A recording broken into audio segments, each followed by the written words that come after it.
Alright. Finishing this Drek. Welcome. I'll just get right down to it, shall we?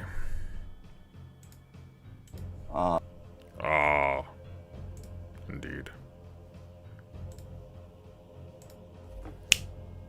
There we go. We've already watched a good half of this. Or probably not, actually. We probably paused too many times for it to make much progress. Fuck me, I suppose. Here we go. Very clearly aligned with Russia. That's one major energy provider for them. And they. Okay, we heard that. How did that happen? How did that happen? Right. Okay. So it was a series of events. Okay, but my first great epiphany was when I was teaching Dante, the Divine Comedy.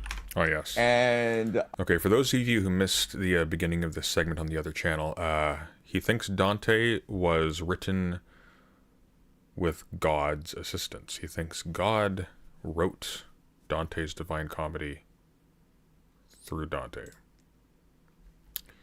In which our consciousness inhabits. So think of our consciousness. Okay, we're going to go back a little bit. We're going to go to 34. Here we go. Yeah. Caused your spiritual awakening. So what? How did that happen? Right. Okay. So it was a series of events. Okay, but my first great epiphany was when I was teaching Dante, the Divine Comedy, and it was my first time reading Divine Comedy. I can't get over the fact he was teaching the Divine Comedy, and it's also the first time he was reading it, and it doesn't occur to him how weird this sounds. That's so weird. And it took me a long time to try to appreciate its beauty, its truth. When I did, I recognized that it's a comedy. What do you mean it's truth? It's a comedy. It's a polemic against, among other things, Muslims, economic practices of his time. Like, again, it depicts Muhammad, and it makes the statement he was split from his mouth to, and I believe the actual translation basically goes to where he farts from. I'm not even kidding. That's the language of Dante's Inferno. It's like it's funny. Like it's not funny like a National Lampoon comedy movie, but it's funny. Like it's not supposed to be this sublime thing of beauty. That's not what he was writing. This could not have been written by a human being. It is just so beautiful, so perfect, and it revealed a deeper truth. And my only conclusion is this was not written by a human being out of his own free will, out of his own experience. A lot of things I felt he was channeling God. I felt he was channeling the universe, and then maybe Quetzalcoatl's revenge. Explain the truth in poetry. And so the Divine Comedy, what it tells us is that there are two worlds. There's the material world in which we live. And then how's his son doing? Not good. He's not doing good. He's smiling and nodding because he can't keep up. It's kind of embarrassing, actually. There's a spiritual world in which our consciousness inhabits. So think of our consciousness as inhabiting infinite dimensions. And our consciousness is able to access the entire universe if we train our consciousness to meditate, to focus, to be ever present. He is sundowning in this conversation. Oh my god, look at his eyes. He's so done. And once we do that, then he did stream for like 5 hours before this too. I forgot that part. He streamed for like 5 hours before talking to Jang. Like, what are you doing? Great truths revealed to us. And I looked he's busy Googling deeper into this, and I recognize that this is what every single great religious and spiritual tradition has taught before. The part of the divine, that God is in us and that we are in God. And as I continue to study more and more history, I recognize that... Oh, we got a guest. Hi. I'll just share my screen. Excellent. Wow, how's your evening? Oh, it's all right. It's windy outside, so I'm hoping the power doesn't go, but it should be fine. Did you see any of this yet? No. I was at a dinner, and then I came home, did some kid stuff, and then I fell asleep. Oh. Because this has been a long few fucking days. That sounds amazing, honestly. It's not good. It's not going good. Interesting. Fair enough. Did you I ever watched about 5 minutes on Kids Channel before I wrote you. Okay. So Okay. Okay. Most humans throughout most of human history have believed this, and they've structured societies around us. Our our our world is unique in that we are completely materialistic, and that we deny the existence of God, that we deny the existence what the of the fuck? soul, of consciousness. In neuroscience, no one has actually I spent wasn't any ready for this. I'm sorry, research Sunday. I just into the nature of our consciousness, and that's kind of weird because Did you hear what he just said? yeah, I'm not ready for this. I don't know. I don't know how to prepare mentally for. Okay, so we're a materialist world who's given up on God and spirituality entirely. Mm-hmm. Close, Yeah. right? Yeah. Okay. Okay. Neuroscience has never talked about consciousness. I mean, I honest to God, none of this. It's ramblings of a madman, and it's wonderful. Fuck me. in God damn. neuroscience, no one has actually spent any research into the nature of our consciousness, and that's kind of weird because we spend most of the That time would be kind of thinking, weird, wouldn't right? it? So, like, why haven't we looked into where our thoughts come from, how we structure our thoughts, Jesus how we communicate Christ. our ideas? Um, What I the mean, fuck? also, I'm pretty sure most of our Okay. thoughts come from TikTok and Instagram these days. Sorry, what? So, why don't physicists look up miracles? Why aren't they working on miracles? I mean, they are working on miracles. This is, oh shit, So man. the Divine Comedy was a great awakening. And then, like as I studied history, I recognized a great paradox in our history, which is scientists know that our minds, the way that our minds are structured with the frontal lobe, um, our minds have been this way for the past 200,000 years, 300,000 years. But we only have like 10,000 years of recorded history. So what were we doing before the Ice Age?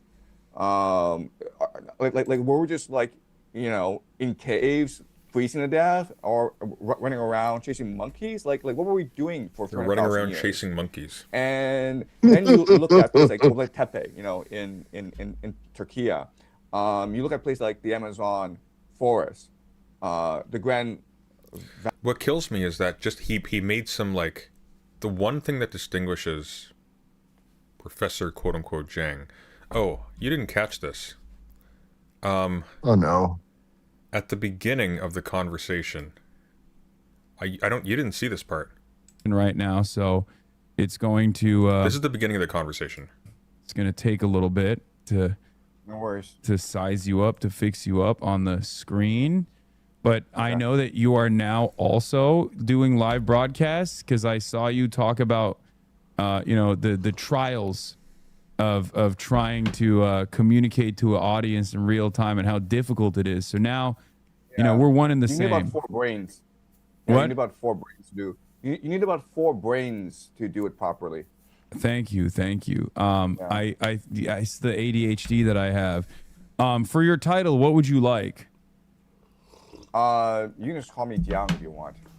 Okay, I'm gonna say Professor Jung, and then I'm gonna say Future Predictor. This dumb son of a bitch. So Jang goes on, who is not a professor, by the way. He's been called out for this. Jang goes on, says, you can just call me Jang. Nah, I'm going to call you Professor. It's like... It's wild. Did I lose your books? Are you still there? You didn't lose me. I'm muting just in case there's kids running around or anything's going on. I don't know. I'm not. I think there's a way to look at this that you could just be saying, hey, he's starting on like a good foot. That even if, and again, let's say you and I got a chance to like interview Professor Jang, we could immediately open up with like, hey, so why are you a anti-Semite who likes slapping the shit out of your kids in public and all that, which would be funny as a first thing. But one, that's not Hassan's vibe generally.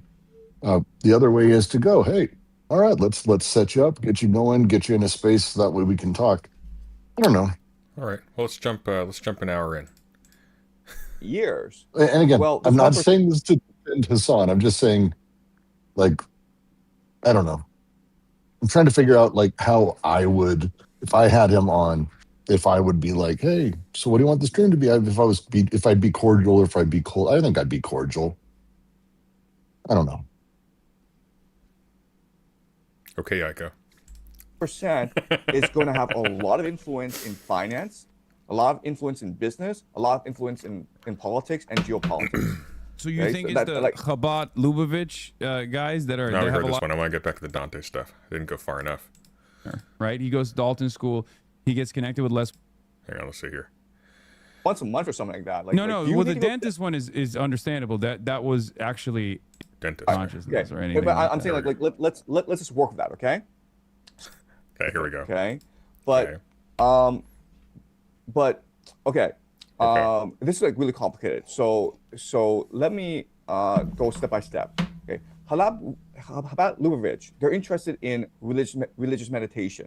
They're interested in mysticism. Okay, they're interested in ideas. Hassan's falling asleep. And so they focus all I know, their right? energy. Look how like I think you might be on something. Honestly, some kind of relaxant they might have like underestimated. That's kind of my. I don't know. Honest to God, if I was again, I don't expect a great deal out of Hassan. If he's like just like got super high right before this, On certain on meditation, okay? And what they want, what they pray for is of course the coming of the Messiah. Like And he is struggling to keep his eyes open. You can see his eyes are like half closed. Which, to be fair, I find it physically stressful to watch Jang. It's like watching What If Altist. It's like the monotony of the nonsense. It actually wearies you really fast. See, I love it. I don't. I feel my life being drained from my body. To Jerusalem and to be one with God.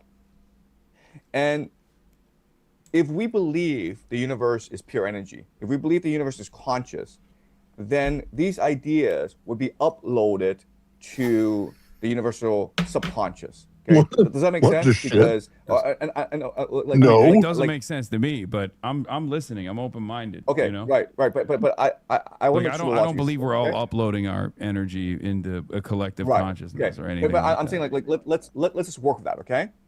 So through the meditation of thousands of people over decades, there are certain ideas that are embedded now in the universal subconscious. But as you're uploading, you're also downloading as well, right? And as you download, you get a What? pretty Shit, dude. broad schematic understanding of the course of this universe, okay? And you appreciate certain geopolitical movements. It's like packets when you go to a website. This For is example, that- he saw Attack on Titan. the United States will win World War II I'm This is what I'm Jew not, blood I'm does not, I'm too. not acknowledging that. and establish Pax No, I'm not Americana. joking. You think I'm joking? I don't think he saw Attack on Titan. No, but like this is that mentality of like, hey, the secret Jew blood gave them access to this understanding, and they got activated. He didn't and so say it now was they just. understand. He didn't say just Jewish people. To be fair, I didn't hear who he's talking about. I guess. I thought- mean, he probably thinks they're ahead of the game. he said some sounding thing, conspiracy sounding shit. Yeah, at no, the no. Look, beginning look, there. look, look, look. It's not just Jewish people. They're just ahead of the game. Okay, they figured out how to do it first. So they built the what's that thing from Spirit Science called a Merkaba? They built the Merkaba first. Okay, before the Martians did. For example, the Soviet Union would rise to challenge the United States. For example, the rise of China. Okay, like you could like what I do, if through enough concentration, appreciate how these events would unfold over time. Well, Holy if you know shit. this is going to happen, Wait, this is Sunday. great. Yeah. He's giving his method away? Do you believe he's sharing that with us? Well, I mean, it's safe for him to Because share his he method. literally is saying this is what he does. Yeah, but it's safe for him because we don't have access to the water of life, so it doesn't really matter. We can't do anything with it. It's like, He is the Kwisatz Haderach.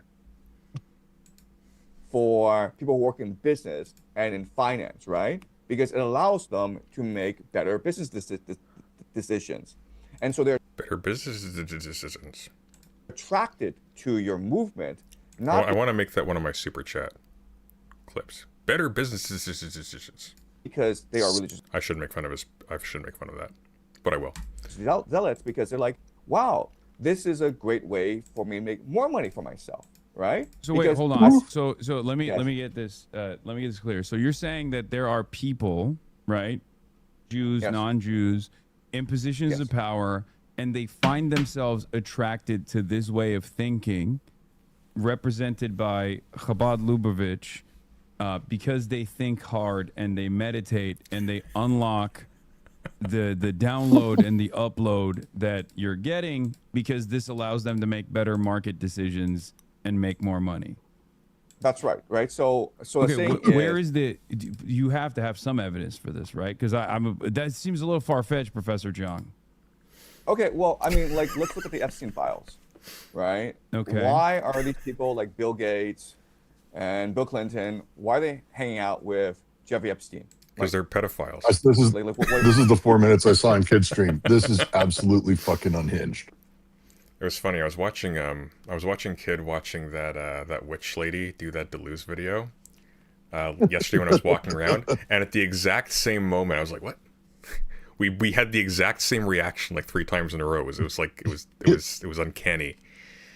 No, it felt good for me watching both of you because you both kind of at the same moments.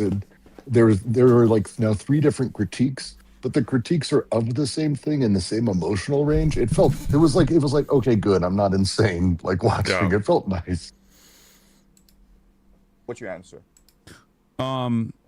Jeffrey Epstein is a facilitator that was deeply embedded in a lot of these circles. Networker, most likely affiliated with Mossad, most likely affiliated with the CIA, and his job was quite literally to be the guy that everybody knows, who can be a fixer at times, and who can also be the person who mass produces sex trafficked children, sex trafficked models of adult age.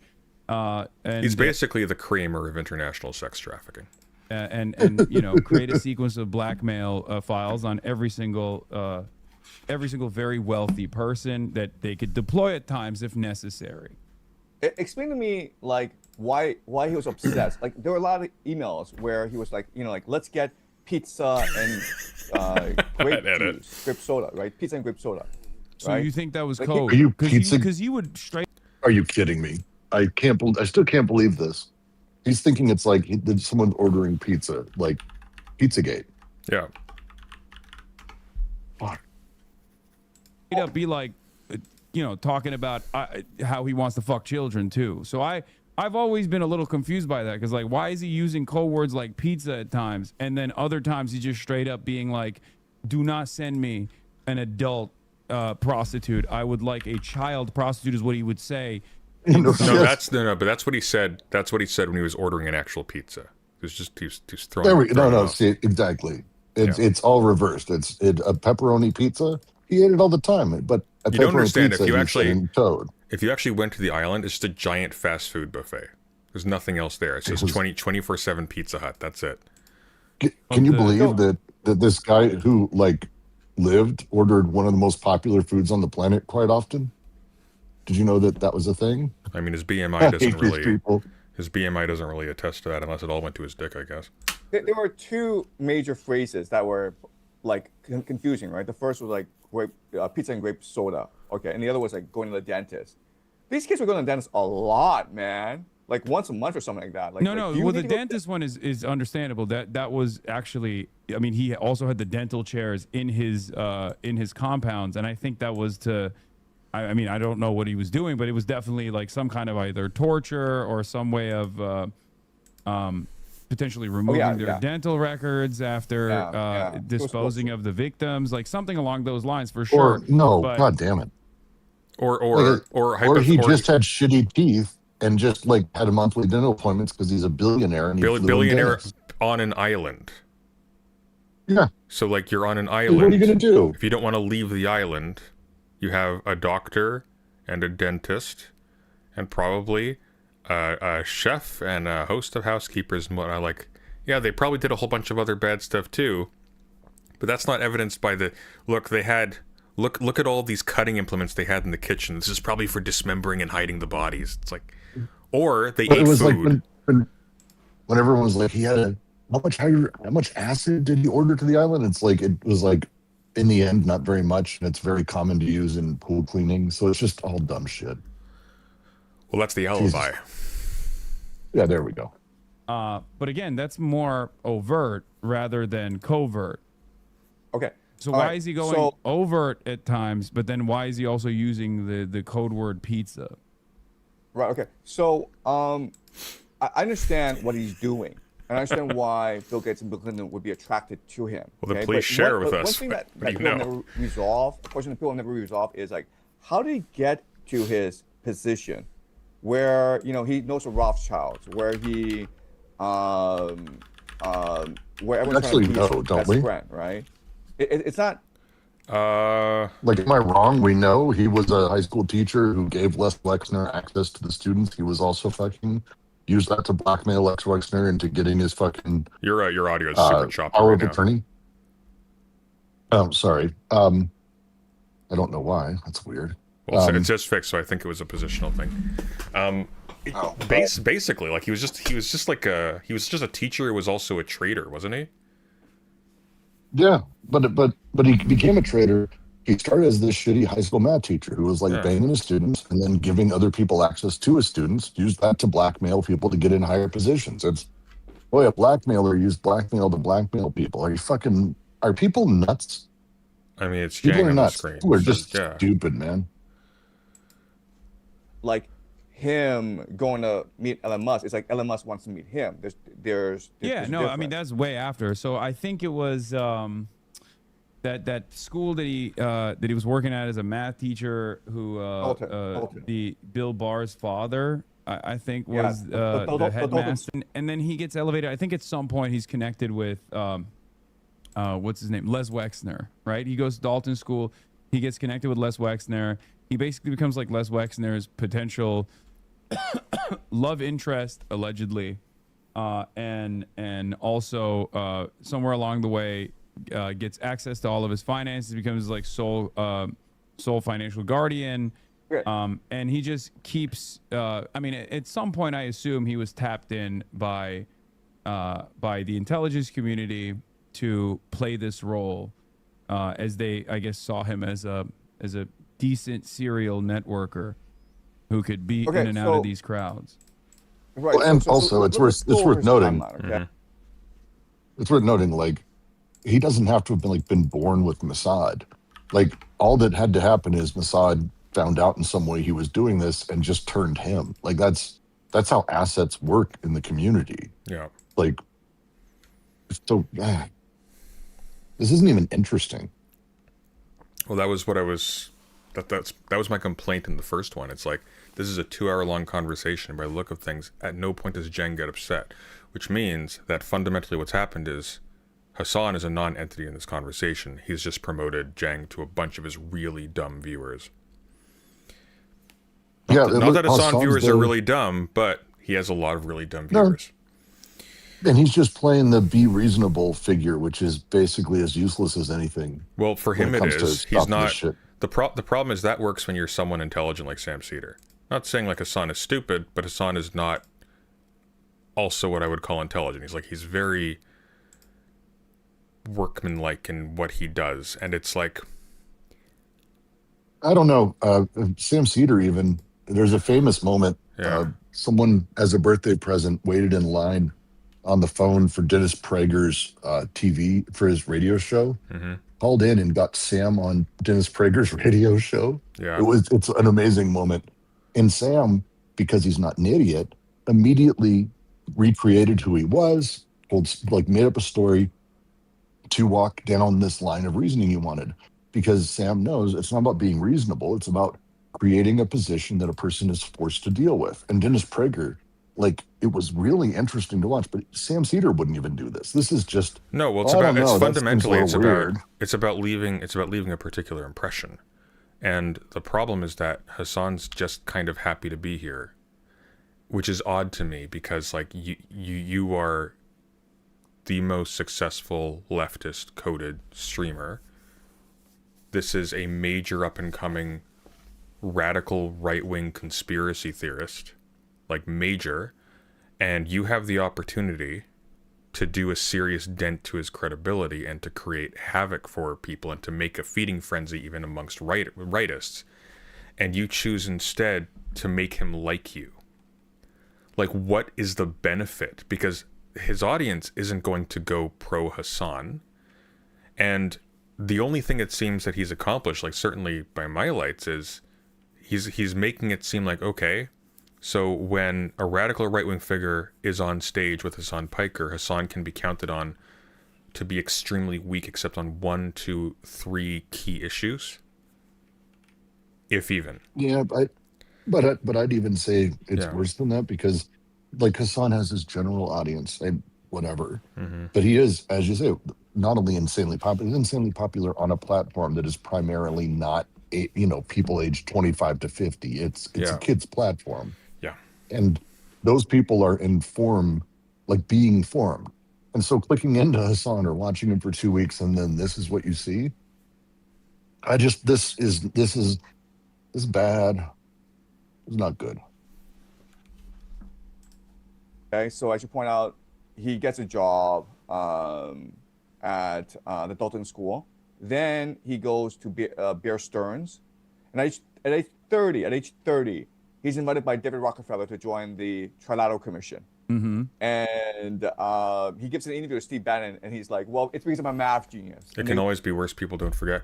Well, here's the thing though. With this kind of situation, it actually can't, and I'll tell you why. The reason why someone like Hassan Piker brings someone like this on and softballs him, like who should be your diametric enemy in certain respects, because this is not just someone who is opposed to you on every other ground except for a very dubiously motivated hostility to Israel. The problem here is that this guy is also a raging anti-Semite in a very kooky way, which means that if you, as a pro-Palestine figure, a major one, are softballing the crazy anti-Semite guy, that's a really bad look that can be capitalized on. And in addition to this, the reason why someone softballs someone like this in this context is because they are no longer competing. They're not fighting anymore. They're at a stage where they just want to coast. And the way you coast is you make it so that expensive people who bring a lot of money and a lot of audience are comfortable just coming on, chilling and leaving, coming on, chilling and leaving, and that's your existence now. In a certain sense, Hassan Piker is sort of signaling with this that he's become basically a chair for people like Jeng. It's the podcast. Again, it's the podcast. But you said it makes no sense, and I'm with you. I don't understand why. Like, okay, if you're going to do a half-hour bit, whatever, he's a fucking freak show. I get like that mentality. This is not a bit. No. Right? This is weird, and it's like long, and I almost want to like just say, hey, can we skip to like the last 30 minutes? Because if all of it is this is the strongest pushback, I'm not sure it's worth, like, because we can go watch hilarious Jeng clips, and he's not going to be in rare form here. We're not going to see him bring out menorah photos, right? It's not.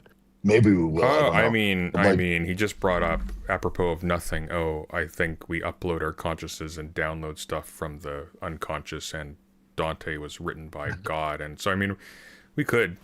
We may. Christ, fair enough. Yeah, but it's like, but he's not going to like be, he's not going to be any weirder than he's ever been. He's not going to. Well, that's the thing, though. It's like Hassan isn't even doing the token gesture of like, oh, really? Really? It's just like, oh, no, I'm listening, bro. It's okay. And it's like, I genuinely think he's afraid of showing that he has no capacity to talk about this stuff, except to go, yeah, just like your opinion, man. He actually has no idea how to address this stuff. And I talked about this in the previous stream when I was covering this. I genuinely think this is a result of Hassan Piker just being so completely incurious that when something weird comes up in a conversation, he can say nothing, because he's basically just Mr. Beast. It's just there's a track he's on, and that consumes him. There's nothing else there. Like there seems to be nothing else. Like when I think of Hassan Piker, and I hadn't thought about this until today, it's like this is a guy who's basically not known for having any interests at all. Can you name one thing Hassan Piker does as a hobby? You name one thing No, Hassan of Piker course, has of a course not. passion No. for. Nothing. Like No. nothing. Like But even still, this is one of those things that it makes me wonder if he's actually sat and watched Jang. And again, a lot of people haven't. he's reacted to But him before, but I think he maybe clocked he's out reacted halfway when he's watching lightly. it.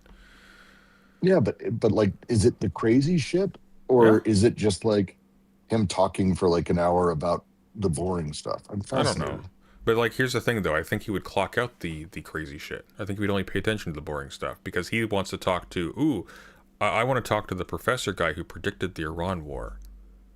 People will think I'm smart if I talk to the professor who predicted the Iran war. And yeah, he's a little crazy, but I'm talking to the professor who predicted the Iran war. He's never If that's genuinely what it is, it's actually really, really depressing. this is why I'm like this is why I find it really weird that he opened because Zhang lying about his credentials is a big deal. Simply giving him at the beginning, I don't care if it's for cordiality or whatever, simply giving him at the beginning, we'll call you Look, Professor Zhang, and not challenging that. That's a big deal. That's him being a fraud. but so I know how you feel about credentials, and I think your This viewers, isn't no. longtime This viewers too. isn't about But credentials. This I is know, a, but I'm saying like if I had him on my show, even if it's the QC as it is, not even a big you would show, not I offer would him Professor Zhang without him I would requesting it. absolutely do it. I would later in the show make a deal out of it because I would want him to build up as much artifice as possible that I could trip him into so it tumbles, and I think that's hilarious. No, you wouldn't succeed at Like, that. You wouldn't succeed at that. I understand the logic, but you wouldn't succeed at that. What you would do is if he asks for professor, and only if he asks for professor, you then ask, "Oh, where are you a professor at?" that's true. He didn't even ask for it. Yeah, Yeah. that's So that's no, my I mean, if he point. didn't ask for it, it's not him building the artifice. So I wouldn't do it And then. also he It was doesn't. weird for him to. That's Yes. right. I forgot. You're right. He said, "I'll call you that," which is him Yeah. encouraging the lie. That is again. It's so weird, dude. It's weird, but also like leaving that aside, it's like you don't even need to do that to ask him that. It's like you can just go, "Oh, I heard some people were like complaining about you calling yourself a professor. What's the deal with that?" And you can just let him talk. Look, but that's building up the artifice. That's what I think is the good stuff. Yeah, but he hasn't done even that. He hasn't done anything. He's just let him talk. Yeah, he hasn't. No, you're right. He built the artifice for him, which doesn't work, and you can't tear down afterwards. He's put himself in a bad place. That's fascinating, actually. But what's weird too is he put himself in a bad place for no reason. So I'm Oh, wondering. but it's because he's an idiot.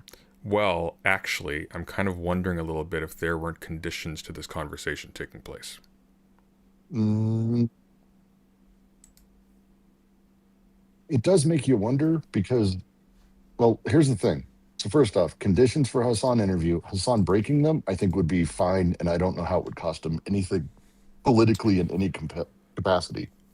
But I've True. never seen anyone really push back against him, including when we watched Mehdi Hassan. Like that's the hardest I've seen, and that was like baby gloves.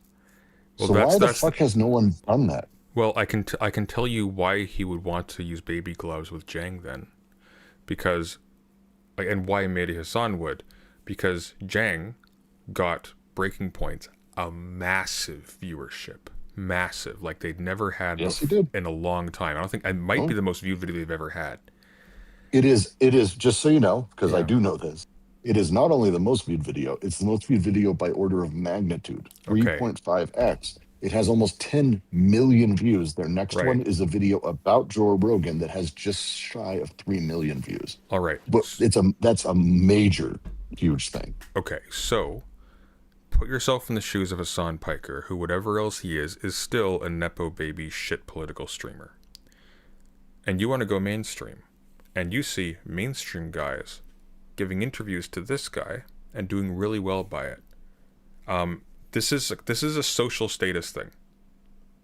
This is putting himself in the same breath as Mehdi Hassan and people like that.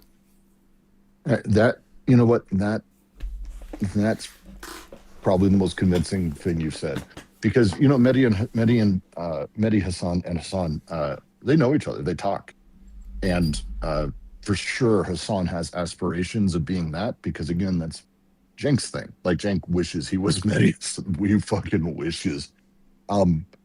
Yeah, you know what? That's probably the most reason. That's convincing. Which I'll would take it. mean That's that convincing. if Jang comes in with stipulations like, hey, this is going to be civil, right? This is going to be like, I don't want to, I don't want this to be like a thing. Then, and because Jordan Peterson used to do this too. I mean, he still does, but Jordan Peterson used to refuse conversations with people unless they would basically jerk him off.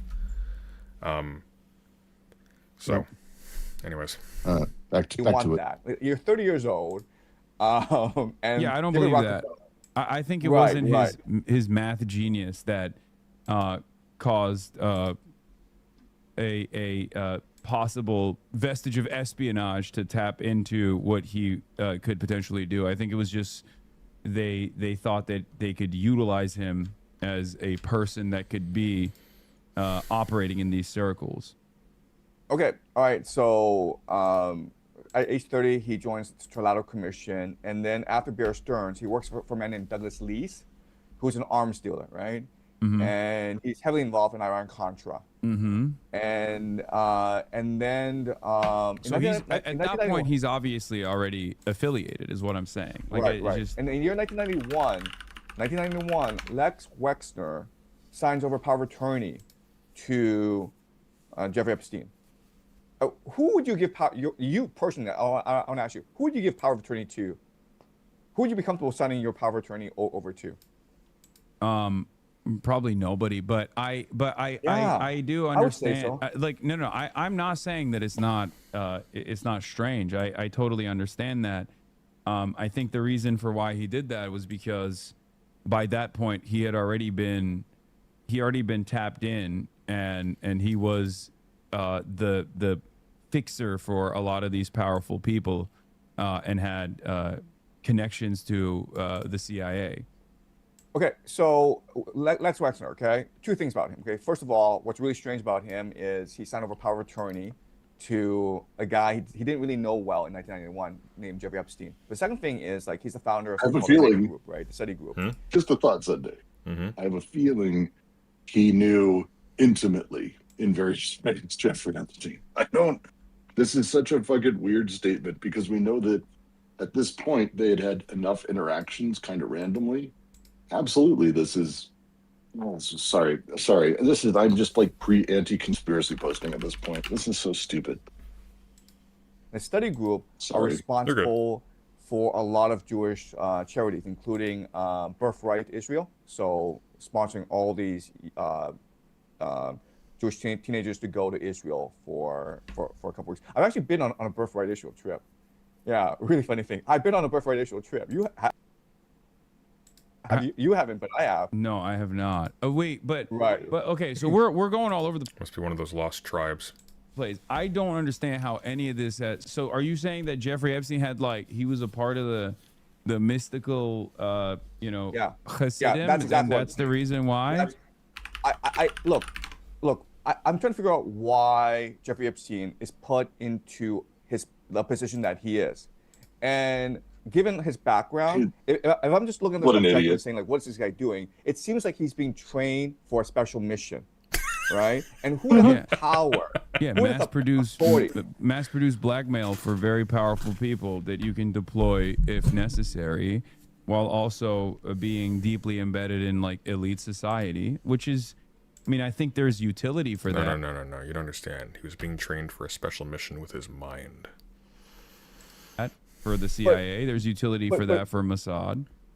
Right. But I use game theory, so I'm trying to figure out who would do this. Who would tell Lex You do not use Wexner game theory. to That's amazing. give Jeffrey That's an Epstein amazing power of statement. attorney? Who would tell Douglas Leese to go hire this guy and train him up to work? He'd be better off just saying deductive logic, like in Sherlock Holmes.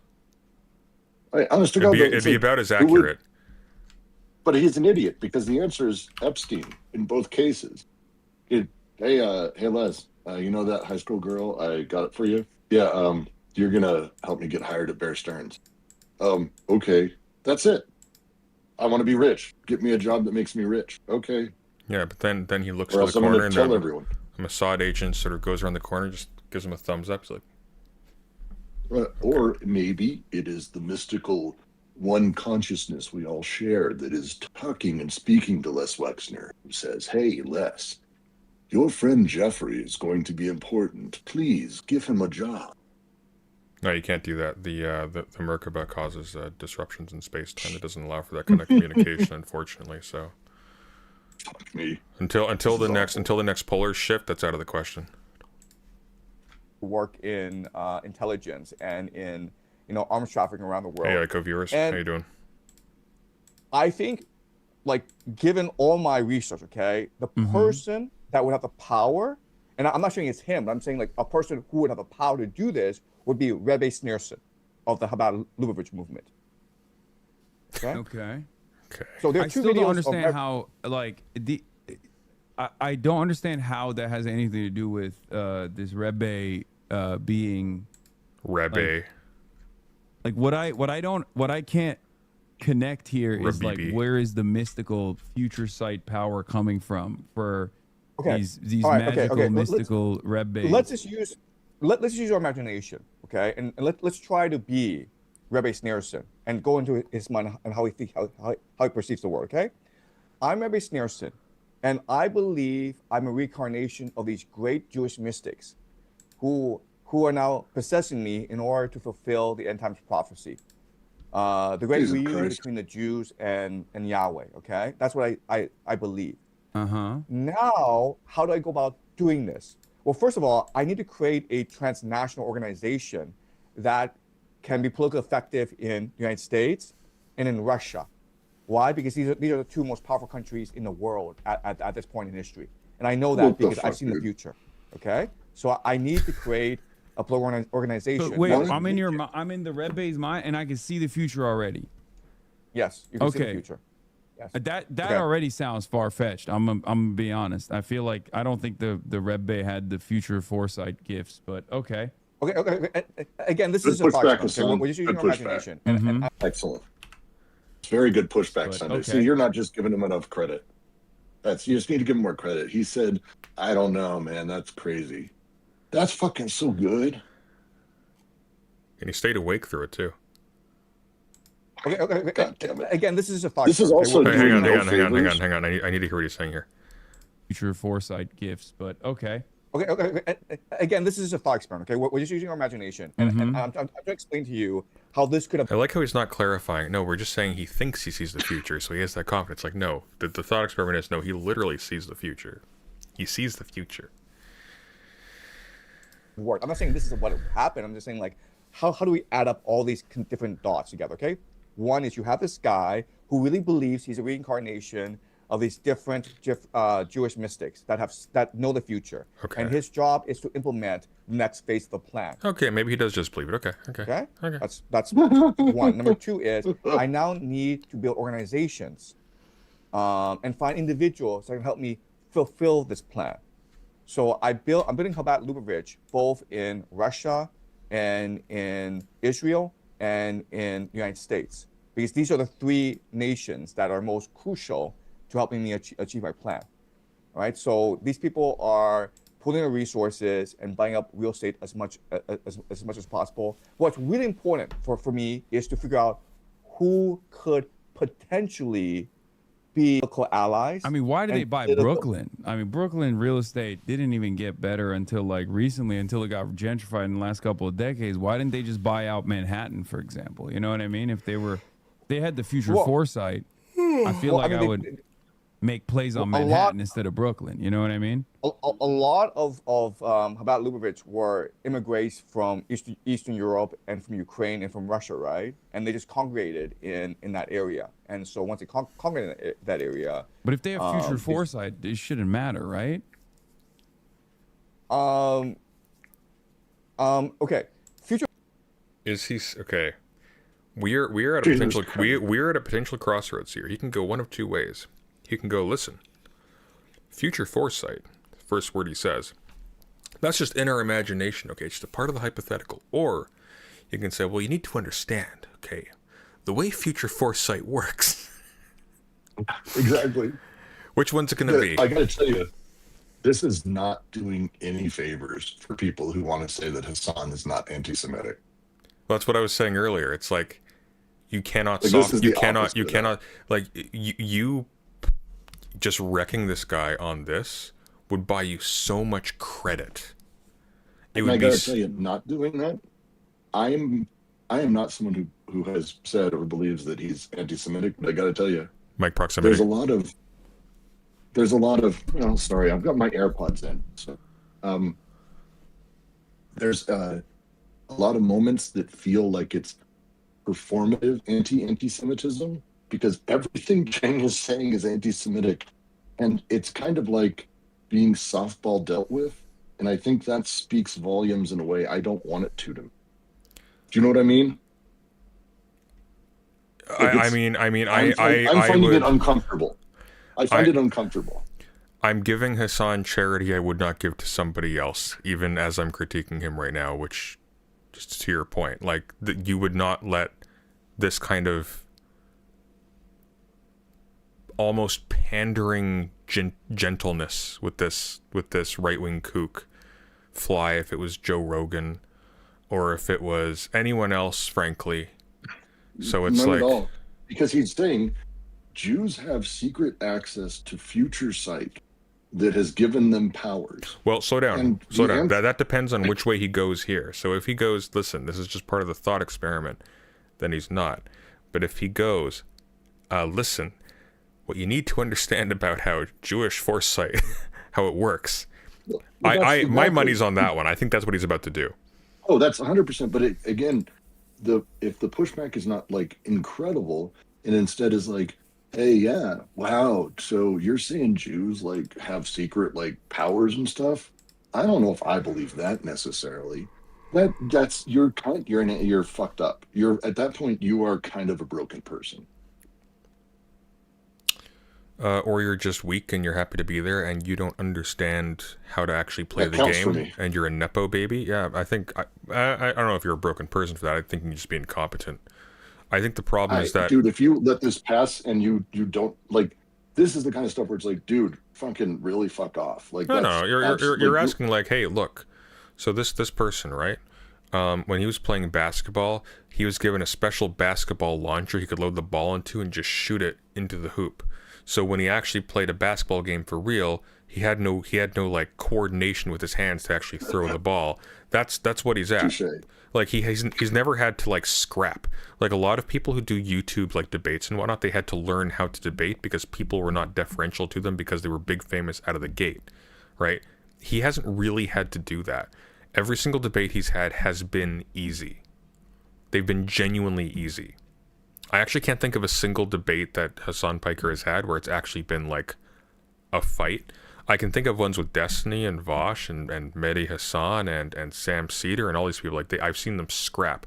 I've never seen Hassan Piker do anything except scream in a panel. I think it's the closest to it. And I think he's been, I think like at this point, the problem is that his position and the capital this channel has makes it so that people softball him. And so he's just playing it safe. That 16-year-old Israeli kid made Hassan sweat. Which one is that? Future foresight is not that specific. Future foresight gives you Shit. It's that one. Okay. Listen. Yeah.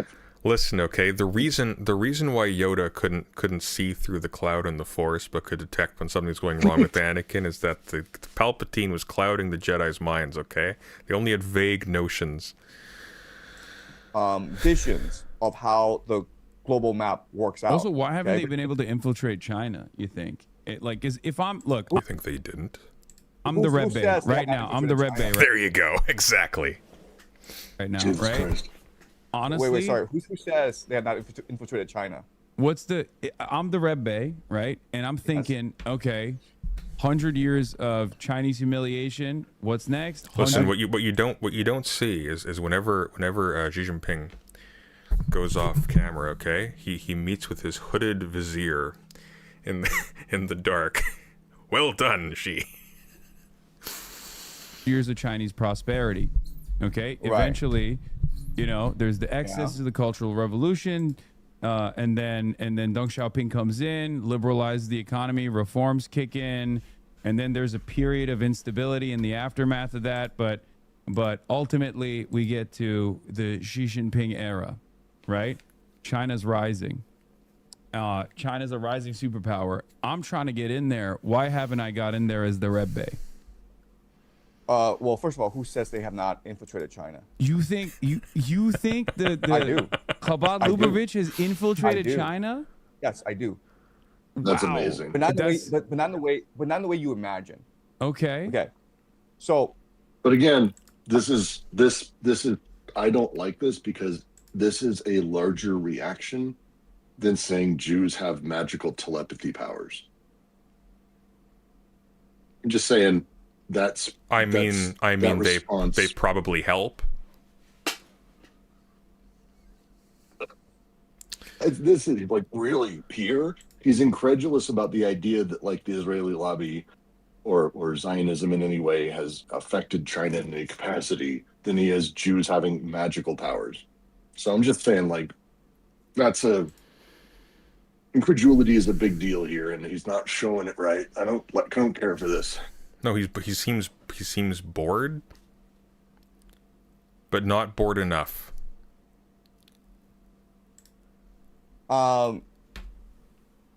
what do you think the Chinese elite care most about? The people in power. What do you think they care the most about? Keeping their jobs, keeping their heads, and making money. What do I think the Chinese elite care most Yeah. about? I don't know. I mean, probably stability.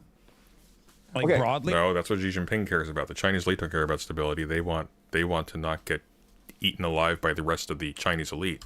Are we talking about the party's goals? Like, what do you mean Chinese elite? Yeah, I'm just saying, like, you know, you're a provincial governor of China, or you're a billionaire in China.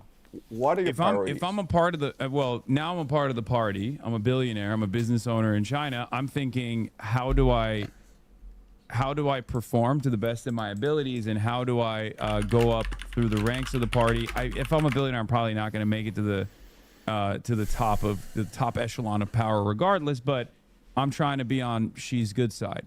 That's what I'm thinking. Okay. Well, No, it's What? no. China buys Israeli technology, like a lot of it. Like Israel is one of the ways in which China gets tech and resources that they can't get otherwise. That's like they're not trying to. It's such a weird. It's weird. It's like little kids having this conversation. my priority would be this: to get my money and my children out of China. Okay. Right? You That'd be think my that's priority. what you think that's what all the billionaires are trying to do? They're trying to get their money out of China? Well, you just look at the statistics, right? The number, the amount of money leaving the country, the number of people fleeing the country, it's pretty overwhelming, right? And why? Because That's so it's a one-party state, right? Mhm. I'm a billionaire. What's to stop the party from like taking my money the next day, Yeah, of course. I mean, it happens all the time. Right. It's right? you know, So my priority, number one priority, is to get the my money out of prosperity the initiative. right, to get my money out of the country and to get my children out of the country, right? Now I need people to help me facilitate this process to get my money out of the country, to money launder it, and to ensure my children are embedded in the elite circles of America, right? To get them to Dozen School, to get them to Yale, to get them jobs at JP Morgan. Okay. So Right. how does this connect back to Jewish control of China? Well, because the Jews and the Chinese get along very well.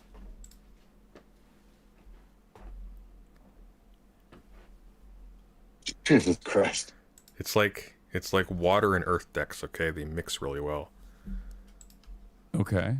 But like, how does Right? that? So But I well, don't understand how because- that in any way, shape, or form creates because you're saying that the Red Bay has future foresight and this has is a already thought experiment. infiltrated. I had no idea. I've Okay, never met you're the guy. He's speculating dead. that the Red what- Bay has so- future wait, foresight, wait. and he's Right, like right. trying to infiltrate the Chinese halls of power. Here's the thing, though: if you're a billionaire and you've like fled China, or if you have significant amount of investment in the Western world, I suspect that you don't have the same level of connection within Chinese governance any longer, right? Because like when you I love how it's like this is just a thought experiment. Of course, he doesn't have foresight. It's just a thought experiment. I don't know if he has foresight or not.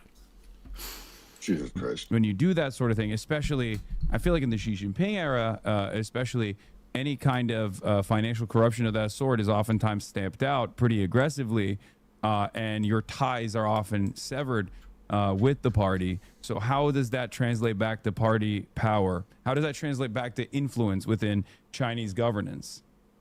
Okay, so what I'm doing is it's all a thought experiment. I'm not saying this is actually what happens. I'm saying like how this could potentially play out. Okay. Yeah. So I read I this. expanded on the thought experiment. I was like, so we agree China's rising as a rising power, as a global, it's Right. you know, a global Right, superpower. right. And do you agree that a lot of these billionaires, a lot of these powerful people are trying to move their money and their children out of the country? Mm-hmm. But then they sever their And connection to not centers severing of the power connection. within China. They're not severing their connections. All they're doing is they're moving their money and their children out of the country. Right? But they're not severing the connections. They're still where they are. They're still, in that political position that they are. They are still running factories, doing real estate deals in China. But they're trying to move their money and their children out of the country, because that is the best strategy for them in order to ensure their safety. Right? Mm-hmm. Now, I'm gonna need people who I can trust, who are powerful in America, who are well connected in America, who can help me facilitate this process, right? To get my kids into Yale, to move my billions and put them into real estate deals in the United States. I don't think that's. I This don't is- think that this that is- connection. So stupid. Like, how is he not immediately going, hey, there aren't that many billionaires? Like, Chinese has become a thing, and it's been a significant enough one that they've started increasing the rules around who can leave. And There's a China's lot. always China been has a little lot bit- of. China has a lot of billionaires. Well, but he's saying that the numbers have been massive. They don't have, like, we're talking about like 700,000 people immigrate out of the country a year. Like this. Yeah, last but year, like I the think, was thing the though is that record. a billionaire leaving the country and moving their assets is going to be a much bigger impact, right? So, if of like let's Right, ballpark, if of the like if the I'm like not saying no, I understand, but like It's- if we ballpark like 800 billionaires, like sort of a median from what's sort of estimated for how many there are, and you lose 25% of them, that's billions and billions of dollars of assets that are leaving China, and that's Right. not No, no, stopping. again- right? Yeah, sorry, go on. But that's not. He's talking about how there's this massive surge of people leaving China, and his reason is that they need a place to put their billions. That's not. That's not a thing. Well, it Like, is. that's It is a not- little that bit doesn't- because, like, as China's economy is stagnating, like they're going to eat people who have a lot of assets, right? They're also going to make an example of them. Like a lot of the anti-corruption hounding that Xi is known for is a part of giving the impression of routing out corruption so that he's not blameworthy for the state of the country. So, Right. yeah. Again, he is talking here. Zhang is talking about all the people leaving China. Yeah. And sure, let's say all the billionaires leave. There are hundreds of thousands of people leaving China. Yeah. Their reason is not to hide their billion. Yeah. And, True. like that's his number. That's what Well, I he says. thought Like, that's the reason. I thought okay, I actually don't remember if he separated the two, so fair enough. But I mean, I think he was talking about like rich people in general are moving their kids out of the country because there's more opportunities if they are internationally networked. So that's something. There's more opportunities for buying property outside of the country. There's more opportunities for investing wealth and holding on to it outside of the country. So, but I mean, like that's obviously a different motivation, because if you're a billionaire, your goal is not to give your kids an opportunity. They have everything already. Your goal specifically is to make sure that nobody can appropriate your billions. Exactly. Yeah. They don't mix. Like it's Yeah, you're right, because he's adding- talking about Chinese billionaires as if they are the Chinese state when they are specifically defecting by doing that. Correct. Yeah. It's such a weird mentality. Again, he's an idiot, so I don't expect very much. But Yeah. Jesus, It makes a whole lot of sense. I'll be honest. I don't think there's a Chabad Lubavitch connection. I just don't understand why it's a Chabad Evil Santa. Lubavitch that's at the center of all of these Right, theories. right. Okay. So I think a lot of problem is like Especially because, like, You- have you met like Hasidic Jews in general? Like, I mean, I don't. I have not met Hasidic Jews. I was about never to met say Hasidic- they're. I mean, like Yes. by and large, you What? know, their financial circumstances broadly are not as great as you are presenting it. They're very What? poor. I agree. I How the agree. fuck has he not met? I'm so confused by everything. Well, because he's in Canada and he's in China, and they're not known for their highly visible Hasidic Jewish populations. Toronto doesn't. Toronto, Ontario doesn't have Jewish. There is a Hasidic difference population. between there being a large Jewish population and you encountering people. If you're a weird hermit in modern day Canada, which most Canadians are, you probably don't encounter a lot of people. All right.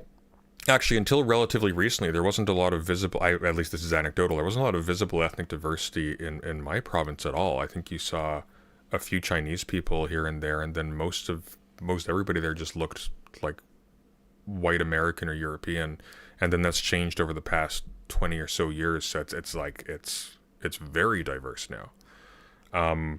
If you're in Toronto, like for however, because this guy's got to be what, in his 50s, 40s, like it's distinctly possible he didn't meet anybody who like he might have been the most exotic looking person in any room he was in for a long time. It's possible. I don't remember his timeline for being in Canada, but like it's definitely changed since then. And I mean, I don't encounter many Jewish people. I'm actually kind of curious here. Hang on. Jewish population BC. There's like 44,000 Jewish people here. I don't think I know a single But again, one. we're not talking about even just general like Mm-hmm. you know, Jewish people. We're talking about his like when I lived in LA, place we lived and down the street from where I worked was down the street from like La Brea and La Brea Mm-hmm. and Beverly. This is like a Hasidic community that you could not miss by being anywhere near it. We're talking about like 5 or 10 square Oh, sure, but blocks. we aren't talking about seeing. We're talking about meeting and speaking to somebody, right? Right, but they like part of their world is literally going out and talking to people. Like it's a I don't know. It's just a weird thing to hear, I guess, especially for someone who ostensibly has claimed so much experience with people. Just odd.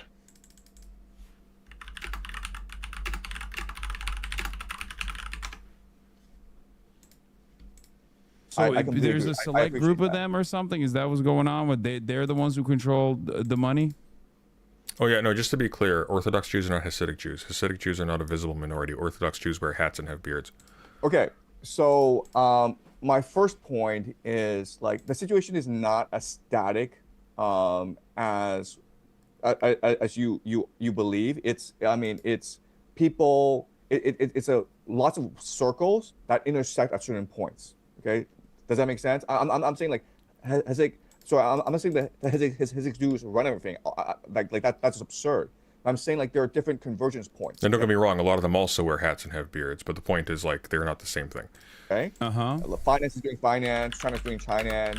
Chabad Lubavitch is doing Chabad Lubavitch. But I'm saying there are certain convergence points, and it's these convergence points that matter.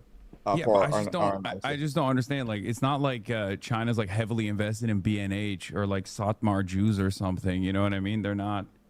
There's just Okay. like different All right. different groups Let's- of people that own different properties, and that isn't distributed across the board. There's no like No. Orthodox Jews, sorry, Hasidic Jews are Orthodox Jews. They are a subset of Orthodox Jews. So you can't, unless, I don't know how you would tell them apart at sight.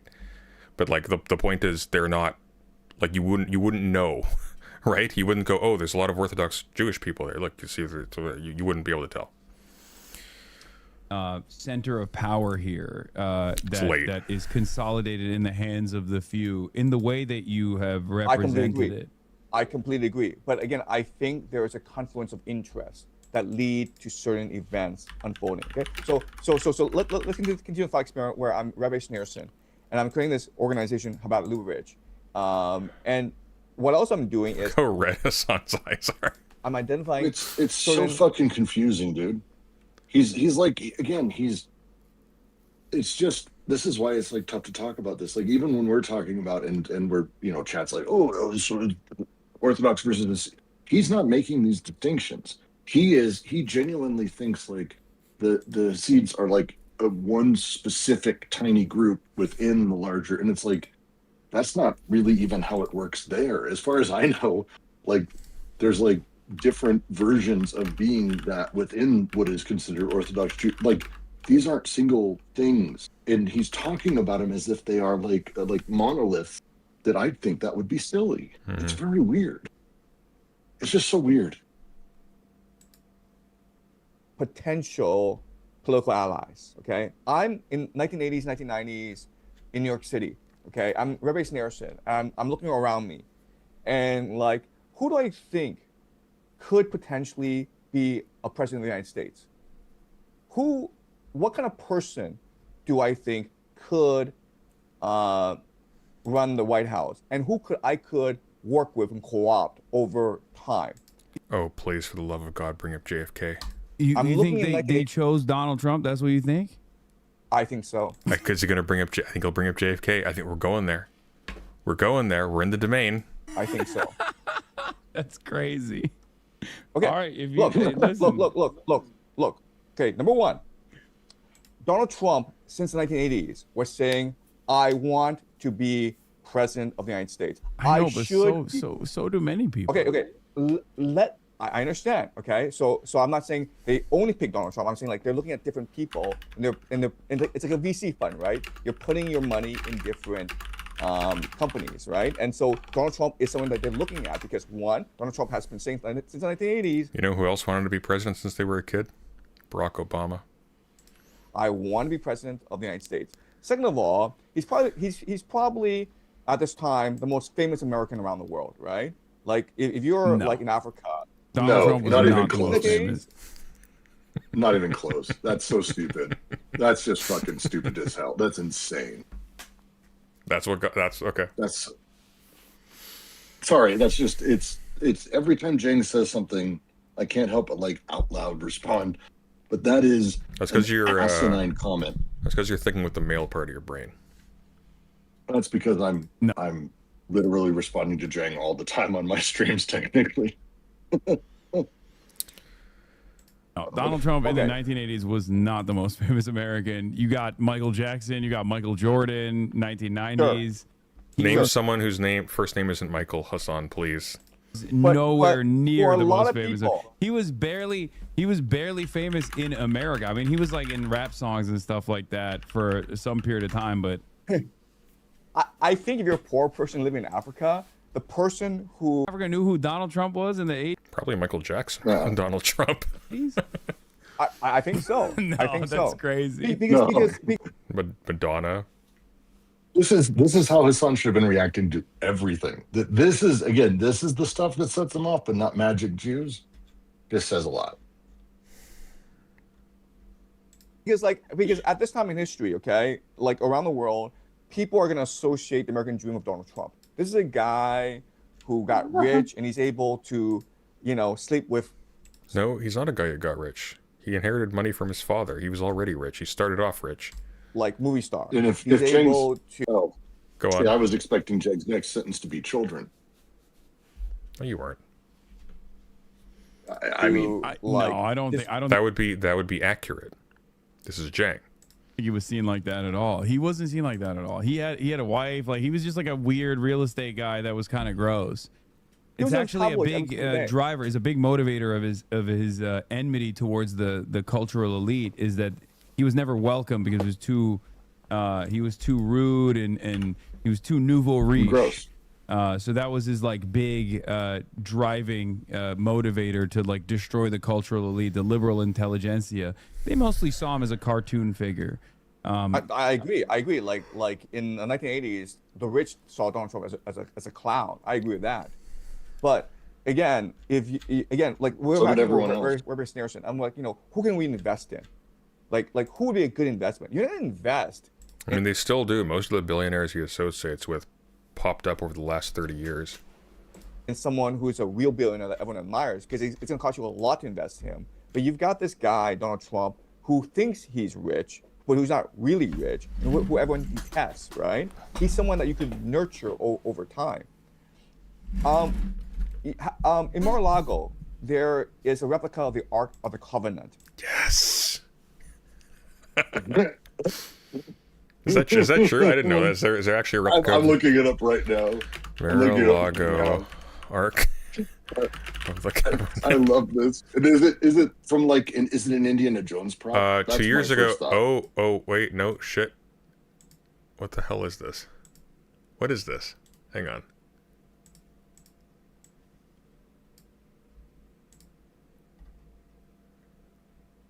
What is that? A dummy? That's not a man.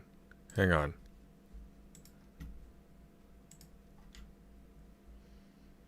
What the fuck? Oh, he has a prop. He has a prop from the Raiders of the Lost Ark, I guess. Is it like it looks like it?